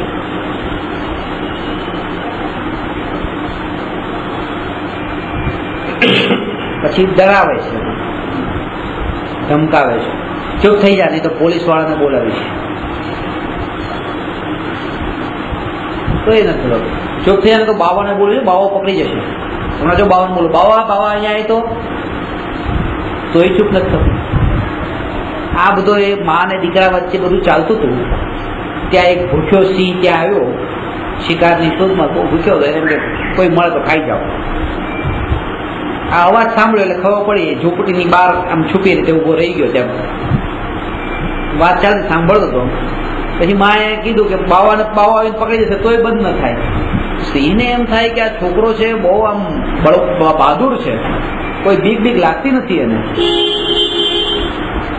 પછી તરત જ માએ કીધું, હમણાં એ કે ચિત્તાને બોલાવીશ, ચિત્તો ખાઈ જશે. તો એ રડવાનું બંધ ન કરે. પછી કે વાઘને કહેજો, વાઘ આવીને ખાઈ જશે. પછી સિંહનું નામ આવ્યું. એટલે સિંહને એમ થયું કે હવે તો બંધ થઈ જવો જોઈએ, કે સિંહ આવશે તો ખાઈ જશે. તો એ રડવાનું ચાલુ. ડર્યો નહીં. એટલે સિંહને એમ થયું કે આ જે છોકરો છે ને એ મારાથી બહાદુર છે, કારણ કે મારાથી બીતો નથી, એટલે બહુ બહાદુર છોકરો લાગે છે, એટલે અહીંયા ઉભું રહેવા જેવું નથી. પણ તો એ થોડી વાર તો ઉભો રહ્યો.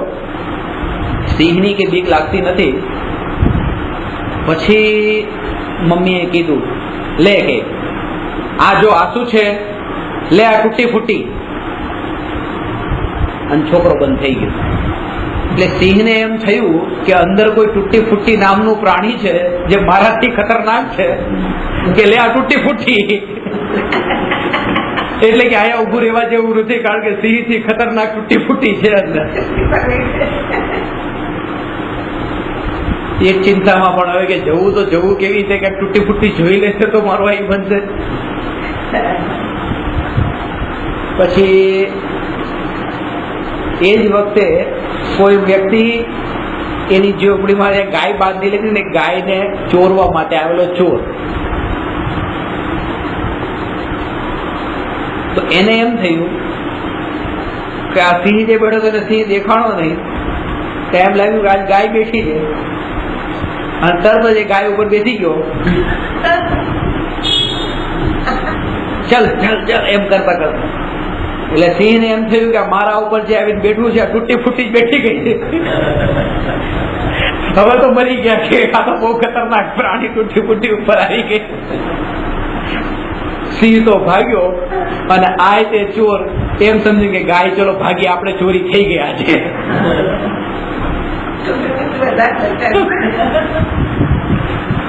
પણ સિંહ તો ઉભો રહેતો નથી, કારણ કે અને આને જે ઉભું રહેવું નતું કે જેટલા દૂર જવાય એટલા દૂર જતા રહીએ, કે કારણ કે ગાય મળી ગઈ છે, આપણે તો ચોરી આજ થઈ ગઈ છે. પછી તો એક ઝાડ આગળ જઈને સિંહ ઉભો રહે છે. હવે શું કરવું, હવે શું કરવું, આ હવે તૂટી ફૂટી ઉતરી જાય તો સારું ઉપરથી. ત્યાં સવાર પડવા લાગી, ધીરે ધીરે અજવાળું થયું, એટલે આને ગાયની બદલે થોડો સિંહ દેખાતો થઈ ગયો. ક્યાં તો મરી ગયા, ક્યાં તો ક્યાં ખોટી જગ્યાએ. હવે કરવું શું? ધીરે ધીરે કરીને પછી એને તો ઝાડની એવી ડાળ જે હતી, ડાળ એવી પકડી અને સીધો ઉપર ચડ્યો. આ બાજુ સિંહ ને શાંતિ લાગી, હાથ તૂટી ફૂટી ગઈ. આ બાજુ આને શાંતિ લાગી, સિંહ થી છૂટું. એ આખી કથાનો સાર છેલ્લે એ બતાવ્યો હતો. એક શબ્દ છે તૂટી ફૂટી. એક તૂટી ફૂટી કોને કહેવાય એનું જ્ઞાન ન હોવું, એ અજ્ઞાન. જો આટલું કષ્ટ ને આટલું દુઃખ આપનારું હોય તો વિચાર કરો. એક આ શબ્દ એક ખાવાની વસ્તુ છે, એક આનું એક શબ્દનું અજ્ઞાન જો આટલું કષ્ટદાયક હોય તો એ અજ્ઞાનતા કે જે સાધુ કોને કહેવાય, પરમાત્મા, આત્મા, ધર્મ, શાસ્ત્ર, ગુરુ, આનો અર્થ જેને ખબર ન હોય એને કેવા કષ્ટમાંથી નીકળવું પડે, કેટલા કેટલા કષ્ટ સહેવા પડે એનું અનુમાન કરી શકાય. લૌકિક શબ્દોનું પણ અજ્ઞાન આટલું કષ્ટદાયક હોય તો અલૌકિક એવા ધાર્મિક શબ્દોના અજ્ઞાન એ કેટલા ખાઈમાં નાખવા વાળા છે, જે આ સ્થિતિ અત્યારે છે. કે અજ્ઞાનના અજ્ઞાનમાં પડીને જાણતા નથી, જાણવાનો પ્રયાસ પણ કરતા નથી. જે માનીએ છે સાચું છે, આમ જ બરાબર છે. એ ભય અંદરમાં સતાવતો હોય છે. ભય છે. સાધુનો અનાદર ન થઈ જવો જોઈએ, અનાદર ન થઈ જવો જોઈએ એવો ભય સતાવતો. મરવાનો ભય છે બધાને, કે હું મરી જઈશ, ભગવાન જાય કાલે ભગવાન નીકળી ગયા તો આપણે મરી જઈશું. ભય એ છે કે મરવાનો છે બસ, બીજું એને સાધુ મહાત્માને સાધુ માનીએ તો કાલે સાધુ રિયલમાં નીકળી ગયા હું મરી જઈશ. કે બધા દર્દ મરવાનો છે, જેને મરવાનો છે ને એ બધાને માનતો કરે. એને બી પાસે જાય, એને પાસે બી જાય, આ ડોક્ટર પાસે ગયા, ડોક્ટર પડતું છે. એટલે આ બધા ઠેકાણા કરે, ભય મરવાનો છે. પૈસા કેટલાય છે પણ ડરતો છે મરવાનો છે. એટલે કાંઈ ક્યાં ગોત્યા કરે, મરકડીમાંથી જાય તો ત્યાં જ જાય, ને ઘોડાગાડી વાળો બી ત્યાં જ જાય તો ત્યાં જ મરવાનો. એટલે એક અંગ્રેજી ફિલોસોફરનું વાક્ય હતું, બહુ માર્મિક હતું. એનું હિન્દી અનુવાદ એ હતો કે હમ તો ઉનસે ડરતે हैं जो मौत से नहीं डरते हैं, क्योंकि मौत से जो नहीं डरते हैं वे तो कोई ज्ञानी होते हैं और हम तो ज्ञानियों से डरते हैं, अज्ञानियों से नहीं डरते.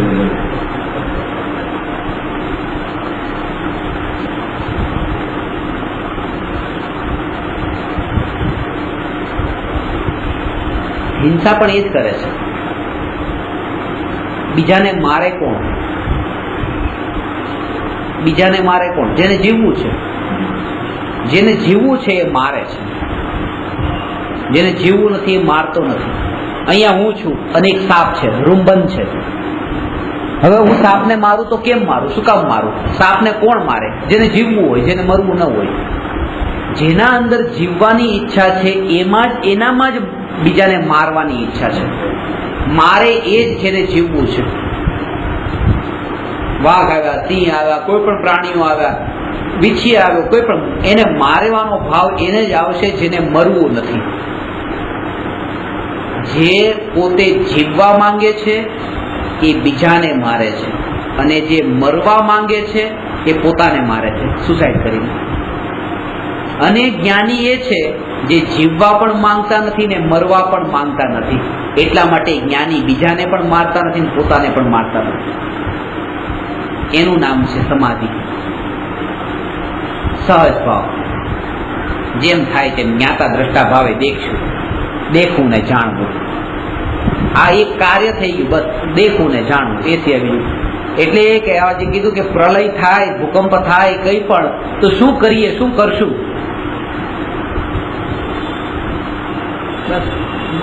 જાણશું. થાય તો જાણશું, કારણ કે એ સિવાય હું કરી શું શકું છું, જાણી શકું છું.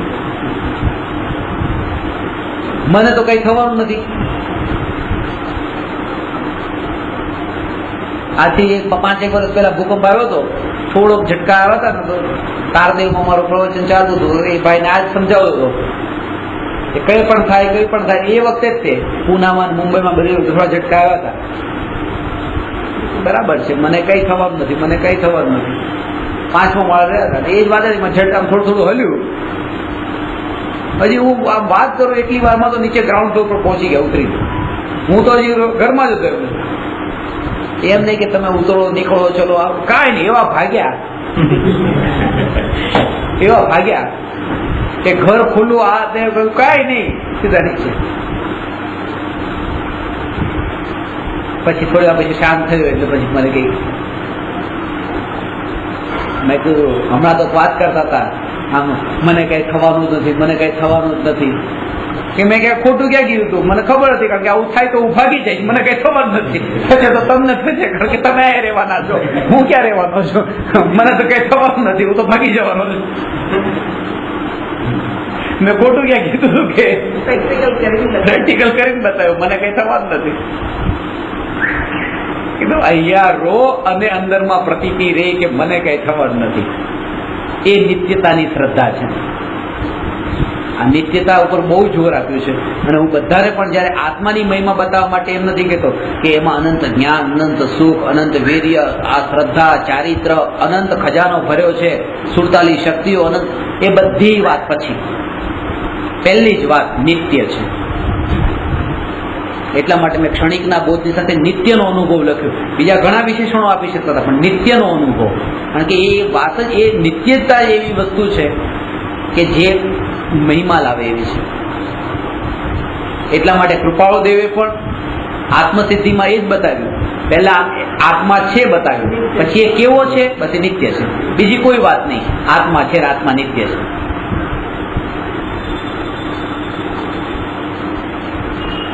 કારણ કે અત્યારે આપણે આપણું અસ્તિત્વ ક્ષણિક માન્યું છે, નિત્ય નથી માન્યું. અમુક ક્ષણ પૂરતો છું. જ્યોતિષની પાસે જઈને પણ પૂછશે તો પણ એ પૂછશે મારું મરણ ક્યારે છે, કેટલા વર્ષ જીવી, બસ કેટલા વર્ષ જીવવાનું છે. એ જીવવાનો મતલબ એ કે ક્યારે મરવાનું છે. એમ નથી પૂછતો ક્યારે જન્મ લેવાનો છે, કારણ કે મર્યા પછી જન્મ તો લેવાનો છે ને પાછો. પણ જન્મનો પ્રશ્ન નથી. આ ભાવનો જન્મ થઈ ગયો, જન્મની પત્રિકા લઈને તો મરણની તારીખ નક્કી કરવા ગયો, એટલે જન્મનું પૂછવાનો તો સવાલ જ નથી. મરણ પણ લખે છે આટલા વર્ષમાં.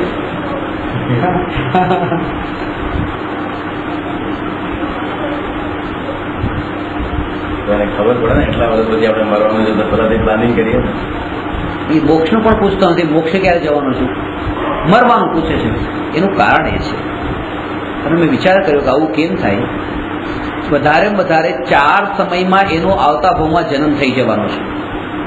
વધારે અહીંથી મર્યા પછી 4 સમયમાં એને પોતાના અસ્તિત્વની શ્રદ્ધા આ ભાવ પૂરતી છે. એટલા માટે એનો પ્રશ્ન પણ આ ભાવ પૂરતો છે. આવતા ભાવના જન્મ વાળો પ્રશ્ન નથી, આ ભાવના મરણ સુધીનો પ્રશ્ન છે. કારણ કે એને અસ્તિત્વ પોતાનું અહીંનું મરણ સુધીનું માન્યું છે, એની આગળ માન્યું નથી. કારણ કે અહીંયા મર્યો પછી તો આવતા 4 સમય પછી હું રહેવાનો ક્યાં છું? એક સમય પછી પણ નથી રહેવાનું મર્યા પછી. તો પ્રશ્ન થાય કેવી રીતે કે હવે મારો જન્મ ક્યાં થશે ને શું થશે? એક સિદ્ધાંત છે, જેટલું અસ્તિત્વ માન્યું હોય તૈયારી પણ એટલી જ જેવ કરે. તૈયારી એટલી જ કરે. તમે અહીંયા નાસ્તા પાણી લઈને આવ્યા? ના, નથી લાવ્યા. કેમ નથી લાવ્યા? તમને ખબર છે 2 કલાક બેસવાનું, પછી બેસવો નથી. જેટલું અસ્તિત્વ માન્યું તૈયારી એટલી કરી.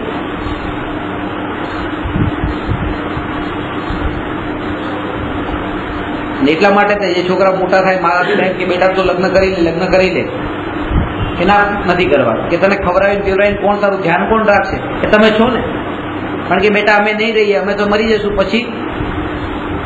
હા, એ વિચાર કરે કે પછી કોણ કરશે? તો પછી પપ્પા અમે કીધું તારા લગ્ન કરી દે, તારી પત્ની તારું ધ્યાન રાખશે, અને ગઠફળમાં તારું સેવા ચાકરી તારી કોણ કરશે? ને લગ્ન કરી લીધા. પછી વિચાર આવ્યો જે ગરડો થઈ ત્યારે પત્ની ગરડી તો થશે, એ વિચાર મોટા ભાગે પછી જ આવે. પેલા આવી સમજ ન આવી જાય કે ત્યારે એ ગરડી થશે તો ક્યારેક એવું ન બને કે મારે એની સેવા ચાકરી કરવી પડે. હું તો એને સેવા ચાકરી કરવા લઈ આવ્યો તો મારું ધ્યાન રાખશે ગડપણમાં. તો ગડપણમાં મારું ધ્યાન કોણ રાખશે? લાવ છોકરા હશે તો છોકરા ધ્યાન રાખે, છોકરા થયા, એ હશે તો સાચો છે. ત્યાં પાછો વિચાર આવ્યો કરે આ પંચમ કાળ છે, કળિયુગ છે, કળિયુગના છોકરા મા બાપને સાચવે ન સાચવે, લાવ થોડું બેંક બેલેન્સ કરી લો. એટલે મોટા મોટા ગરડા હોય છે ઉપદેશ એ જ હોય, બેંક બેલેન્સ કરી લેજો. તમારો ઉપદેશ ઘણી વાર હોય છે મારા માટે, બેંક બેલેન્સ કરી લેજો, બેંક બેલેન્સ કરી લેજો. બસ કોઈની પાસે હાથ ન ફેલાવવો પડે. એટલે એ કર્યું, બધું સિક્યોરિટી પૂરેપૂરી કરી. કેમ કરી? કારણ કે અસ્તિત્વ માન્યું છે હું રહેવાનું છું ગડપણ સુધી. અત્યારથી ગડપણમાં હું છું એટલા માટે જેટલું અસ્તિત્વ માન્યું એટલી તૈયારી કરી. આવતા ભાવ માટે શું તૈયારી કરી? કઈ નહીં, કારણ કે માન્યું જ નથી આવતા ભાવમાં છું.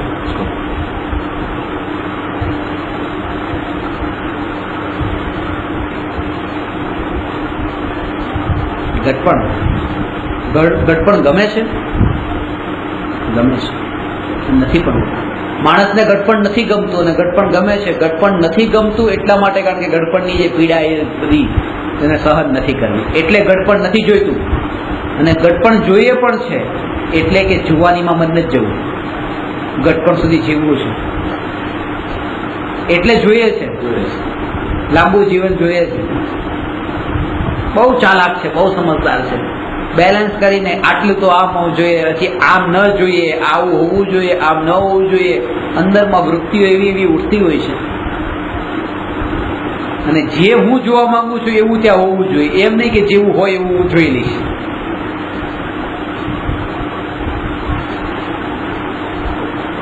આપણા વિકલ્પો અનુસાર જ્ઞેયોને જોવા માંગીએ છીએ. જ્ઞેયો જેવા જણા એવા જાણતા નથી આપણે, એ જ અજ્ઞાનતા છે. એટલે શાક ખારું જોઈએ છે તો આપણે ન હોય તો મીઠું ઉપર નાખીએ છીએ, કારણ કે આપણે જેવું જોઈએ છે એવું ત્યાં હોવું જોઈએ. એમ નહીં કે એ મીઠા વગરનું છે તો હું એનું જાણી લઉં મીઠા વગરનું.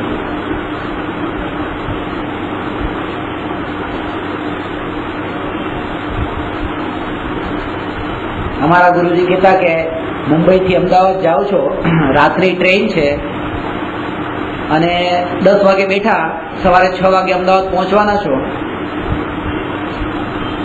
બસ પાક્કું છે પહોંચી જશો 6 વાગે. તોય તમે તમારી સાથે થેલામાં ખાખરા ને આન તે બધું નાખીને જાઓ છો. શું કામ? નાસ્તો શું કામ? કે હા લઈ જાઓ લઈ જાઓ. એટલા માટે કદાચ ટ્રેન 2 કલાક મોડી પડી તો 2 કલાક મોડી પડે તો કઈ મરી નથી જવાના, પણ તોય કે બધો નાસ્તા પાણી બધું લઈને જશે. અને 200 વખત એ ટ્રેનમાં ગયો છું, એકેય વખત મોડી નથી પડી, પણ 200 મેં 1મી વાર જશે તો ખાખરા છે થેલીમાં કે કદાચ આજ મોડી પડી જાય તો. સિક્યોરિટી કેટલી, તૈયારી કેટલી કરે છે, કારણ કે આવતા ભાવ માટેની આ ભાથું નથી બાંધતો, એનું ભાથું બાંધીને જાય છે.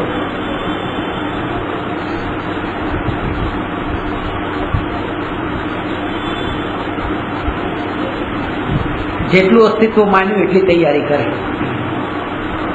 5 દિવસ અમદાવાદ રોકાવાનું છે, 5 જોડી કપડા લીધા. 3 દિવસ રહેવાનું તો 3 જોડી કપડા લીધા. જેટલું અસ્તિત્વ એટલી તૈયારી. હવે જયારે ખબર પડી કે મારું અસ્તિત્વ તો અનંત કાળ સુધી છે, તો હવે તૈયારી પણ પછી અનંતમાં કરવી પડશે. અનંત કાળ સુધીના અસ્તિત્વની શ્રદ્ધાવાળા જીવ અનંત કાળ સુધીની તૈયારી કરે છે.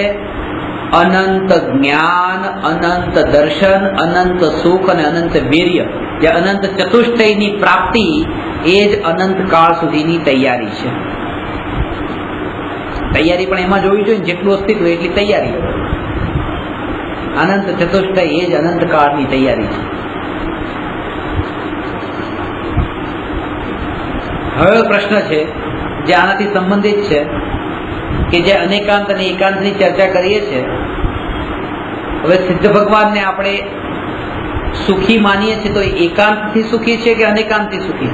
સુખી છે, દુઃખી છે, એવું છે કે સુખી જ છે? તો એકાંત થયો કે નહીં એ કહે છે. હા જો બરાબર છે. સિદ્ધ ભગવાનને પ્રશ્ન નંબર 263 છે. સિદ્ધ ભગવાનને એકાંતથી સુખી માનવા તે એકાંત છે?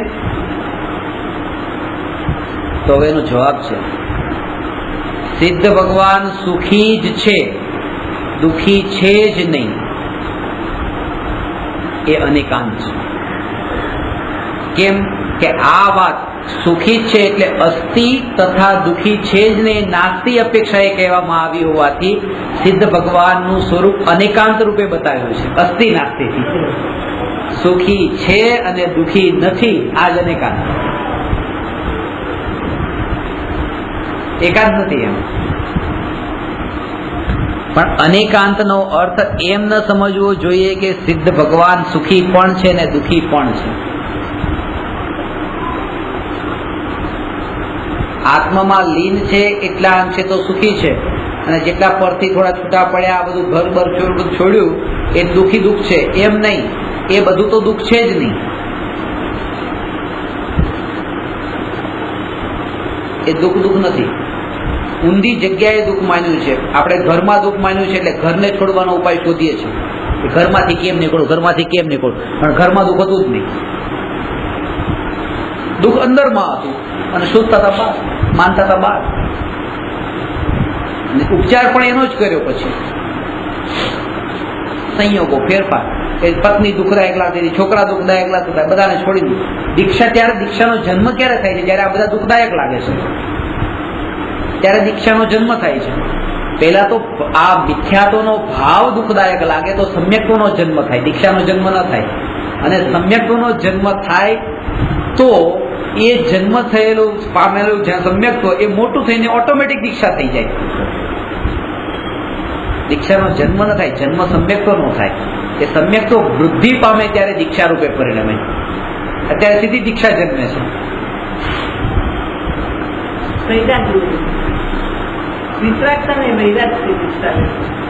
વૈરાગ્ય નથી, વૈરાગ્ય નથી, ભાવુકતા છે.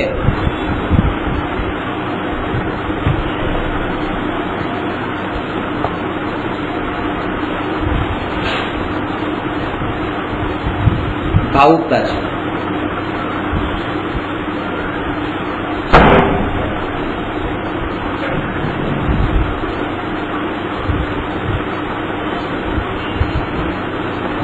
એક મહારાજ સાહેબને ભણાવતો હતો ને, એમનો પોતાનો પર્સનલ કિસ્સો મને બતાવ્યો. બહુ સરળ પરિણામી જીવ, પણ દીક્ષા લીધી તો કેમ લીધી? તો એમને કીધું કે સુખી સંપન્ન પરિવાર હતું, બધું જ હતું, બધી અનુકૂળતાઓ હતી. પણ એક સત્ય વાત તમને બતાવું છું. આ વાત કોઈને કહેતા નહીં, અને કહો તોય મારું નામ લઈને નહીં કહેતા. બોલ, હું પૂના રહેતો હતો. પૂનામાં મારો એક મિત્ર હતો. અમારી બચપણની એવી લંગોટિયા યાર. એ મને વારંવાર બહુ કે મારે દીક્ષા લેવી છે, દીક્ષા લેવી છે. કારણ કે સંસારમાં સુખ નથી, મારે દીક્ષા લેવી છે. અને એને ભાવના એવી હતી ને લેવી પણ હતી, નક્કી પણ થઈ ગઈ દીક્ષા. ત્યાં તે એનું એક્સિડન્ટ થયો અને એક્સપાયર થઈ. એનું સપનું પૂરું કરવા મેં દીક્ષા લીધી. મને ખબર નથી આ દીક્ષા, મને એકડા એકની ખબર નથી. સપનું પૂરું કર્યું મારા ભાઈબંધનું દીક્ષા લઈને.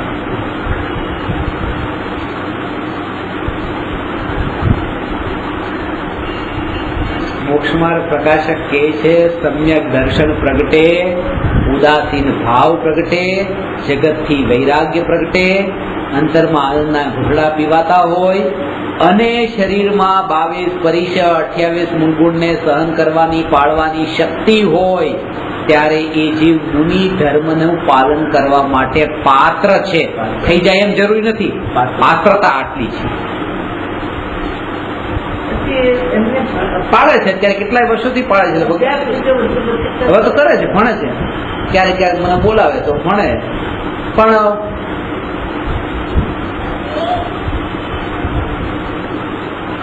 ભણવા કરતા અંદરની બધી વૃત્તિઓ ક્યાંથી જાય? કઈ કે મારા માટે ગિફ્ટ લાવીને રાખી હોય કે લો આ ગિફ્ટ છે, શો પીસ હોય, કઈ આવા હોય આ હોય. મારા ઘરમાં ક્યાં છે? તમે પરિગ્રહના છોડવા વાળા મારા ઘરમાં શો પીસ આપો, મને ના કર, મને શો પીસ બધા મારા ઘરમાંથી બહાર કાઢું છું, શો પીસ કાઢી આ કીધું નહીં, આવું બધું નહીં કરો. અને એ પછી તમે પછી કોઈ માનો તમારા શિષ્ય આવ્યા, તમે પછી એને કીધું કે ભાઈ એક આ શો પીસ લેતો આવજે કે અમારા ગુરુજીને આપવું છે. આ બધું નહીં કરો.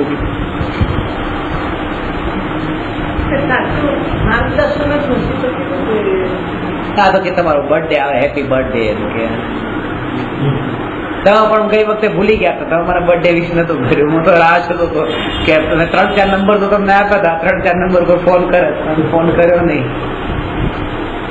રાહ જોઈને બર્થડે, હેપી બર્થડે તો બધાનો ફોન આવ્યો, તમારો નહીં આવે. પછી એ પછી સમજાવે, પણ દુઃખ ત્યાં જ થાય જ્યારે અપેક્ષા વધારે રાખી હોય. આ જ ભૂલ કરી હતી. કીધું હવે તો સમજાણું ને, હવે નહીં રાખતા અપેક્ષા. કીધું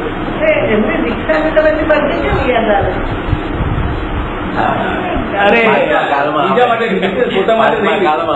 જો મહારાજે શું કીધું? 5મા કાળમાં પણ આવે. 5મા કાળમાં આવે. એક નહીં, ભૌ ના જન્મ યાદ આવી જાય. ન હોય 10 વર્ષથી ધર્મ નું ભણતા હોય. હવે એ તો એટલું તો કે ને કે પૈસાથી જીવન નથી, એવું મહારાજ સાહેબ મને કે. પણ તોય તમે કહો છો ને પૈસા વગર ન ચાલે. એમને લાગે આવું કેમ કરતા છે? 10 વર્ષથી ભણે તોય આવું. કારણ કે અંદર માંથી પલટો આવવો અલગ વાત છે, અને ભણી લેવું એ અલગ વાત છે. અલગ વાત છે, ખરેખર અલગ વાત છે. આપણે એમ લાગે કે એમનામાં આમ પલટો કેમ નથી આવતો, એ આપણું કે તમારામાં આટલા વર્ષોથી પલટો કેમ નથી આવતો, આટલા શાસ્ત્રો યાદ છે તો તમને દીક્ષાનો ભાવ કેમ નથી આવતો? એમ કે તમને દીક્ષાનો ભાવ નથી આવતો? બધું યાદ છે, શાસ્ત્રનું જ્ઞાન છે, તત્વ જ્ઞાન છે, કેમ નથી આવતું?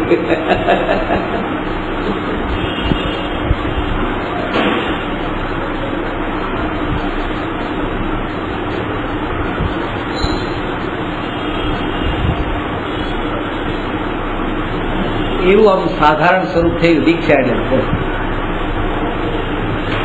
ફરો, દીક્ષા લઈ લીધી એટલે ફરે તે ચરે, બાંધ્યો ભૂખે મરે. ફરે તે ચરે, બાંધ્યો ભૂખે મરે.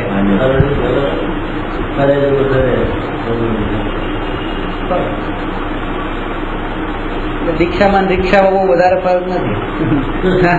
રિક્ષામાં ફરવાનું છે, એનું ઠેકાણું નથી. દીક્ષા વાળાનું ઠેકાણું નથી, એનું ઠેકાણું નથી, આનું ઠેકાણું નથી. એને પૂછવું પડે ક્યાં જો ભાઈ, ખબર નથી ક્યાં જો, અને કાલે ક્યાં જવાનું જો, આગલી પડે ક્યાં જવાનું છે, રિક્ષા વાળાને ખબર નથી. એમાં દીક્ષા વાળાને ખબર નથી કાલે ક્યાં જવાનું. આ માન લીધું બસ, આમ નામ દીક્ષા. જો કે હવે એનું પાકું થઈ ગયું. તમે જેમ કહેવાય ચાતુર્માસ નું અત્યારથી પાકું થઈ ગયું. 4 મહિનાની વાર છે, 3 મહિનાની, પણ અત્યારથી ફિક્સ છે. 12 મહિના પહેલા. અચ્છા, એ બોલે 12 મહિના પહેલા. આગળ આ ચાતુર્માસ આગળ પહોંચી ગઈ રીતે બુકિંગ પહોંચી ગઈ રીતે એ બાજુ. આનો અભ્યાસ કરવા જેવો છે. એક સાધારણ વ્યક્તિ માટે એવું કહેવું બહુ સુલભ છે. આ વાત ધ્યાનથી સાંભળજો, વિચાર પણ કરજો પછી કે એક સાધારણ વ્યક્તિ માટે એ કહેવું બહુ સુલભ છે કે એ શું કરશે. તમે અહીંથી ઊભા થશો, પછી સ્વાધ્યાય કરશો, બપોરે જમશો, પછી ફરવા જશો, પછી આમ કરશો. સાધારણ વ્યક્તિ માટે કહી શકાય એ આ જ કરશે, પાક્કું છે. ત્યાગી ને વૈરાગી એને કહેવાય કે જેનું કહી ન શકાય એ શું કરી શકે, એ શું કરી બેસે એનું પાકું ન કહેવાય. કે અત્યારે તો અહીંયા હતા અને વનમાં જતા રહ્યા, જ્ઞાનીઓ વિશે ન કહી શકાય. એટલા માટે આશ્ચર્ય નહીં પામવું. ક્યારેક હું પણ જ્ઞાની એવો થાવ ને તમને એમ લાગે જતા રહ્યા વનમાં, આશ્ચર્ય નહીં પામવું. કારણ કે એનું ઠેકાણું ન હોય, અને જેનું ઠેકાણું હોય એ અજ્ઞાની હોય. કે આ પાકું છે, આમ કરવાનું જો, આમ કરવાનું જો, આમ કરવાનું, એ અજ્ઞાની. હવે જેનું આગલી પળનું ઠેકાણું નથી, એ શું કરી બેસે? એ 12 મહિના પહેલા તમે જેમ કહો છો ચાતુર્માસ નક્કી થાય તો પાકું નક્કી કર્યું ને કે આ થવાનું છે. એ જ અજ્ઞાન કરે. જ્ઞાનીનું ઠેકાણું ન હોય શું કરી લે. એ અંદર જાગૃતિ હોય જે થશે તે અત્યારથી આ વિકલ્પોમાં નથી પડતા. અત્યારથી આ વિકલ્પોમાં નથી પડતા. તો સાહેબ આમાં તો બધું હોય ને બાજુને પેલા ખબર ન પડે તો તૈયારી કેવી રીતે થાય? સાહેબ આવવાના છે, ચતુર્માસ થવાનો છે, 5-4 લોકોને ભેગા કરવા છે, એટલા લોકોને પત્રિકા આપવાની છે, એ લોકો નામ ભરીને ફોર્મ ભરી મોકલશે, ત્યારે સિલેક્શન થશે. તો બધું પ્લાનિંગ છે. એટલે સાધુ થકી સમાજનું કલ્યાણ થાય એ અલગ વાત છે, પણ સમાજનું કલ્યાણ કરવા માટે સાધુ થવું એ મોટું પાપ છે. સાધુ થકી સમાજનું કલ્યાણ થઈ જાય કે જ્ઞાની આત્માના ધ્યાનમાં લીન હોય ને કોઈને જોઈને પણ એમ લાગે કે ઓ આ તો ત્યાગની મૂર્તિ છે ને વૈરાગ આવી જાય ને સમાજ પણ એમાં લાગી જાય ધર્મમાં, એ જોઈને અલગ વાત છે. પણ હું આમ ધ્યાનમાં બેસી જાઉં, સમાજ મને જોવા આવે તો એ વૈરાગ્ય પામે એમ માનીને ધ્યાનમાં બેસે, સમાજનું કલ્યાણ કરવા માટે ધ્યાન કરવા બેસે તો કે બરાબર નથી. એ ધ્યાન જ કેવી રીતે થાય? એટલે પહેલી વાત આ કે સિદ્ધ ભગવાન એકાંતથી સુખી છે, કારણ કે સમ્યક એકાંત છે. આમ જો તો અસ્થિ નાસ્તિ છે એટલે એમાં પણ અનેકાંત છે. પણ અનેકાંતનો અર્થ એમ ન સમજવો જોઈએ કે સિદ્ધ ભગવાન સુખી પણ છે અને દુઃખી પણ છે. ત્યાં એમ સમજવું કે સિદ્ધ ભગવાન એકાંતથી સુખી છે, તે સમ્યક એકાંત છે. સમ્યક એકાંત પણ અનેકાંત સ્વરૂપનો અંશ હોવાથી યથાર્થ સમજણ અને અનેકાંત સ્વરૂપનો અંશ બનતી હોવાથી તેની યથાર્થ સમજણ વિતરાગતાની પ્રાપ્તિ માટે ઉપયોગી બને છે. એકાંત પણ સમ્યક અનેકાંતનો અંશ છે. સમ્યક એકાંત એટલા માટે ત્યાં લઈ જવા વાળું છે અનેકાંત સુધી.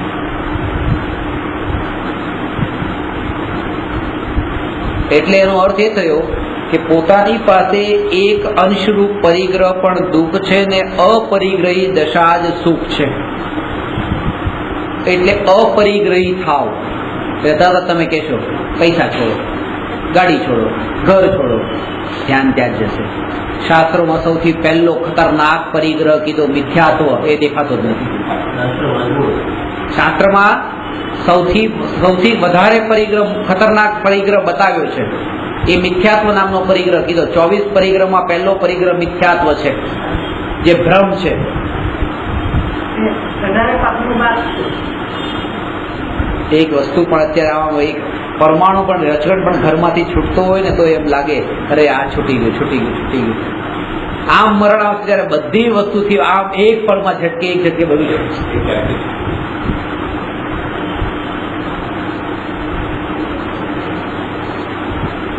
એક ચમત્કાર નામનું શો હતો. લોકોના ટોળા જોવા જતા હતા. ગામમાં ખબર પડી તો એક ભાઈને એમ થયું કે લાવ હું જાઉં જોવા માટે, પણ કંજૂસ પૈસા કાઢે એવા હતા નહીં. અને એમને જવાની ઈચ્છા થઈ. એના ત્યાં તપાસ કરીને આવ્યા કેટલા પૈસાની ટિકિટ છે. 1 રૂપિયાની ટિકિટ છે. પછી ઘરે આવ્યા ને કેવું નતું પત્નીને, પણ તોય તે કહેવાય ગયું કે હું જાઉં છું કે ચમત્કારનો શો જોવા. પત્ની કે હું આવીશ. માર્યા તો કે ડબલ ખર્ચો. છોકરો સાંભળી ગયો. છોકરો કે પપ્પા તમે જશો તો હું આવીશ. 3 રૂપિયા ખર્ચાય. સારું કે થઈ જાવ તૈયાર થઈ ગયા. એનો પાડોશીને એમ થયું લાવ હું જાઉં. આ લોકો ગયા છે તો આની પાછળ લઈ ગયો. એને બહુ એમ લાગતું હતું કે આ માણસ કંજૂસ કોઈ દિવસ પૈસો ખર્ચે નહીં.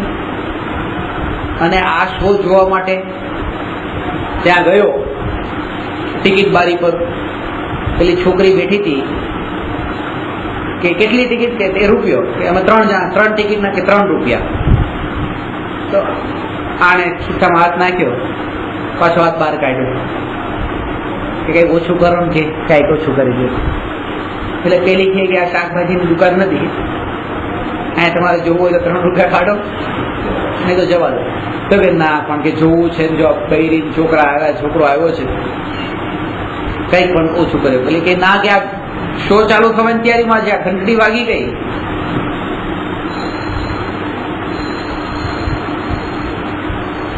હવે જો તમે કહેતા તો ટિકિટ આપું, પણ કે પાછા વિચારવા પડ્યા ને રડવા થઈ, આંસુ આવી ગયા આંખમાં. છોકરી કે ટિકિટ બારી બંધ થાય છે, બસ અંદર હાથ નાખ્યો, આમ નતો કાઢો નતો નાખો તો હાથ નાખ્યો, 3 રૂપિયા કાઢ્યા. પેલા મેં આપ્યા, લે ટિકિટ લઈ નીકળ્યા. પાછળ એનો પાડોશી હતો, પેલી છોકરી એને પૂછ્યું, બોલો તમારી કેટલી ટિકિટ? કે શેની ટિકિટ? કે આ ચમત્કાર જોવાની. ક્યાં જોઈ લીધો મફતમાં ચમત્કાર? કારણ કે જે વ્યક્તિ પાસે રૂપિયો નતો છૂટતો, આ 3 છૂટી ગયા, ચમત્કાર છે. આજ મોટો ચમત્કાર છે. માણસ પાસે મરે તો આખી જિંદગીની કમાણી છોડે, પણ આ રૂપિયો પણ છોડતા એના આમ અંદર ખિસ્સામાં હાથ જાય છે ને બહાર આવે, હાથ જાય છે ને બહાર આવે છે. આ વૃત્તિ એટલે નથી છૂટતી, કારણ કે અહીંયા આ ભાવ છૂટવાનો છે, એનું ભાન નથી. એનું ભાન જો આવી જાય, જાગૃતિ આવી જાય, તો અપરિગ્રહી સહજ થાય. અપરિગ્રહી થાય તો સહજ સુખી થાય, એકાંતે સુખી થાય. એ વાત અહીંયા હવે બતાવી. હવે આગળ 264મો પ્રશ્ન છે કે અસ્થિ અને નાસ્તિના જ્ઞાનથી જીવને શું લાભ થાય? બંને પડખા. મારે તો આ પડખાથી મતલબ છે, બટન અહીંયા છે, પણ આ પડખાની શું જરૂર છે? અહીંયા તો કંઈ નથી. તો બંને પડખાનું જ્ઞાન કેમ જરૂરી છે એના માટે હવે આગળ કહેશે. બહુ મહત્વનો પ્રશ્ન છે, લેશું. નમો અરહંતાણં નમો સિદ્ધાણં નમો આયર્યાણં નમો વજ્રાયાણં નમો લોએ સર્વસામ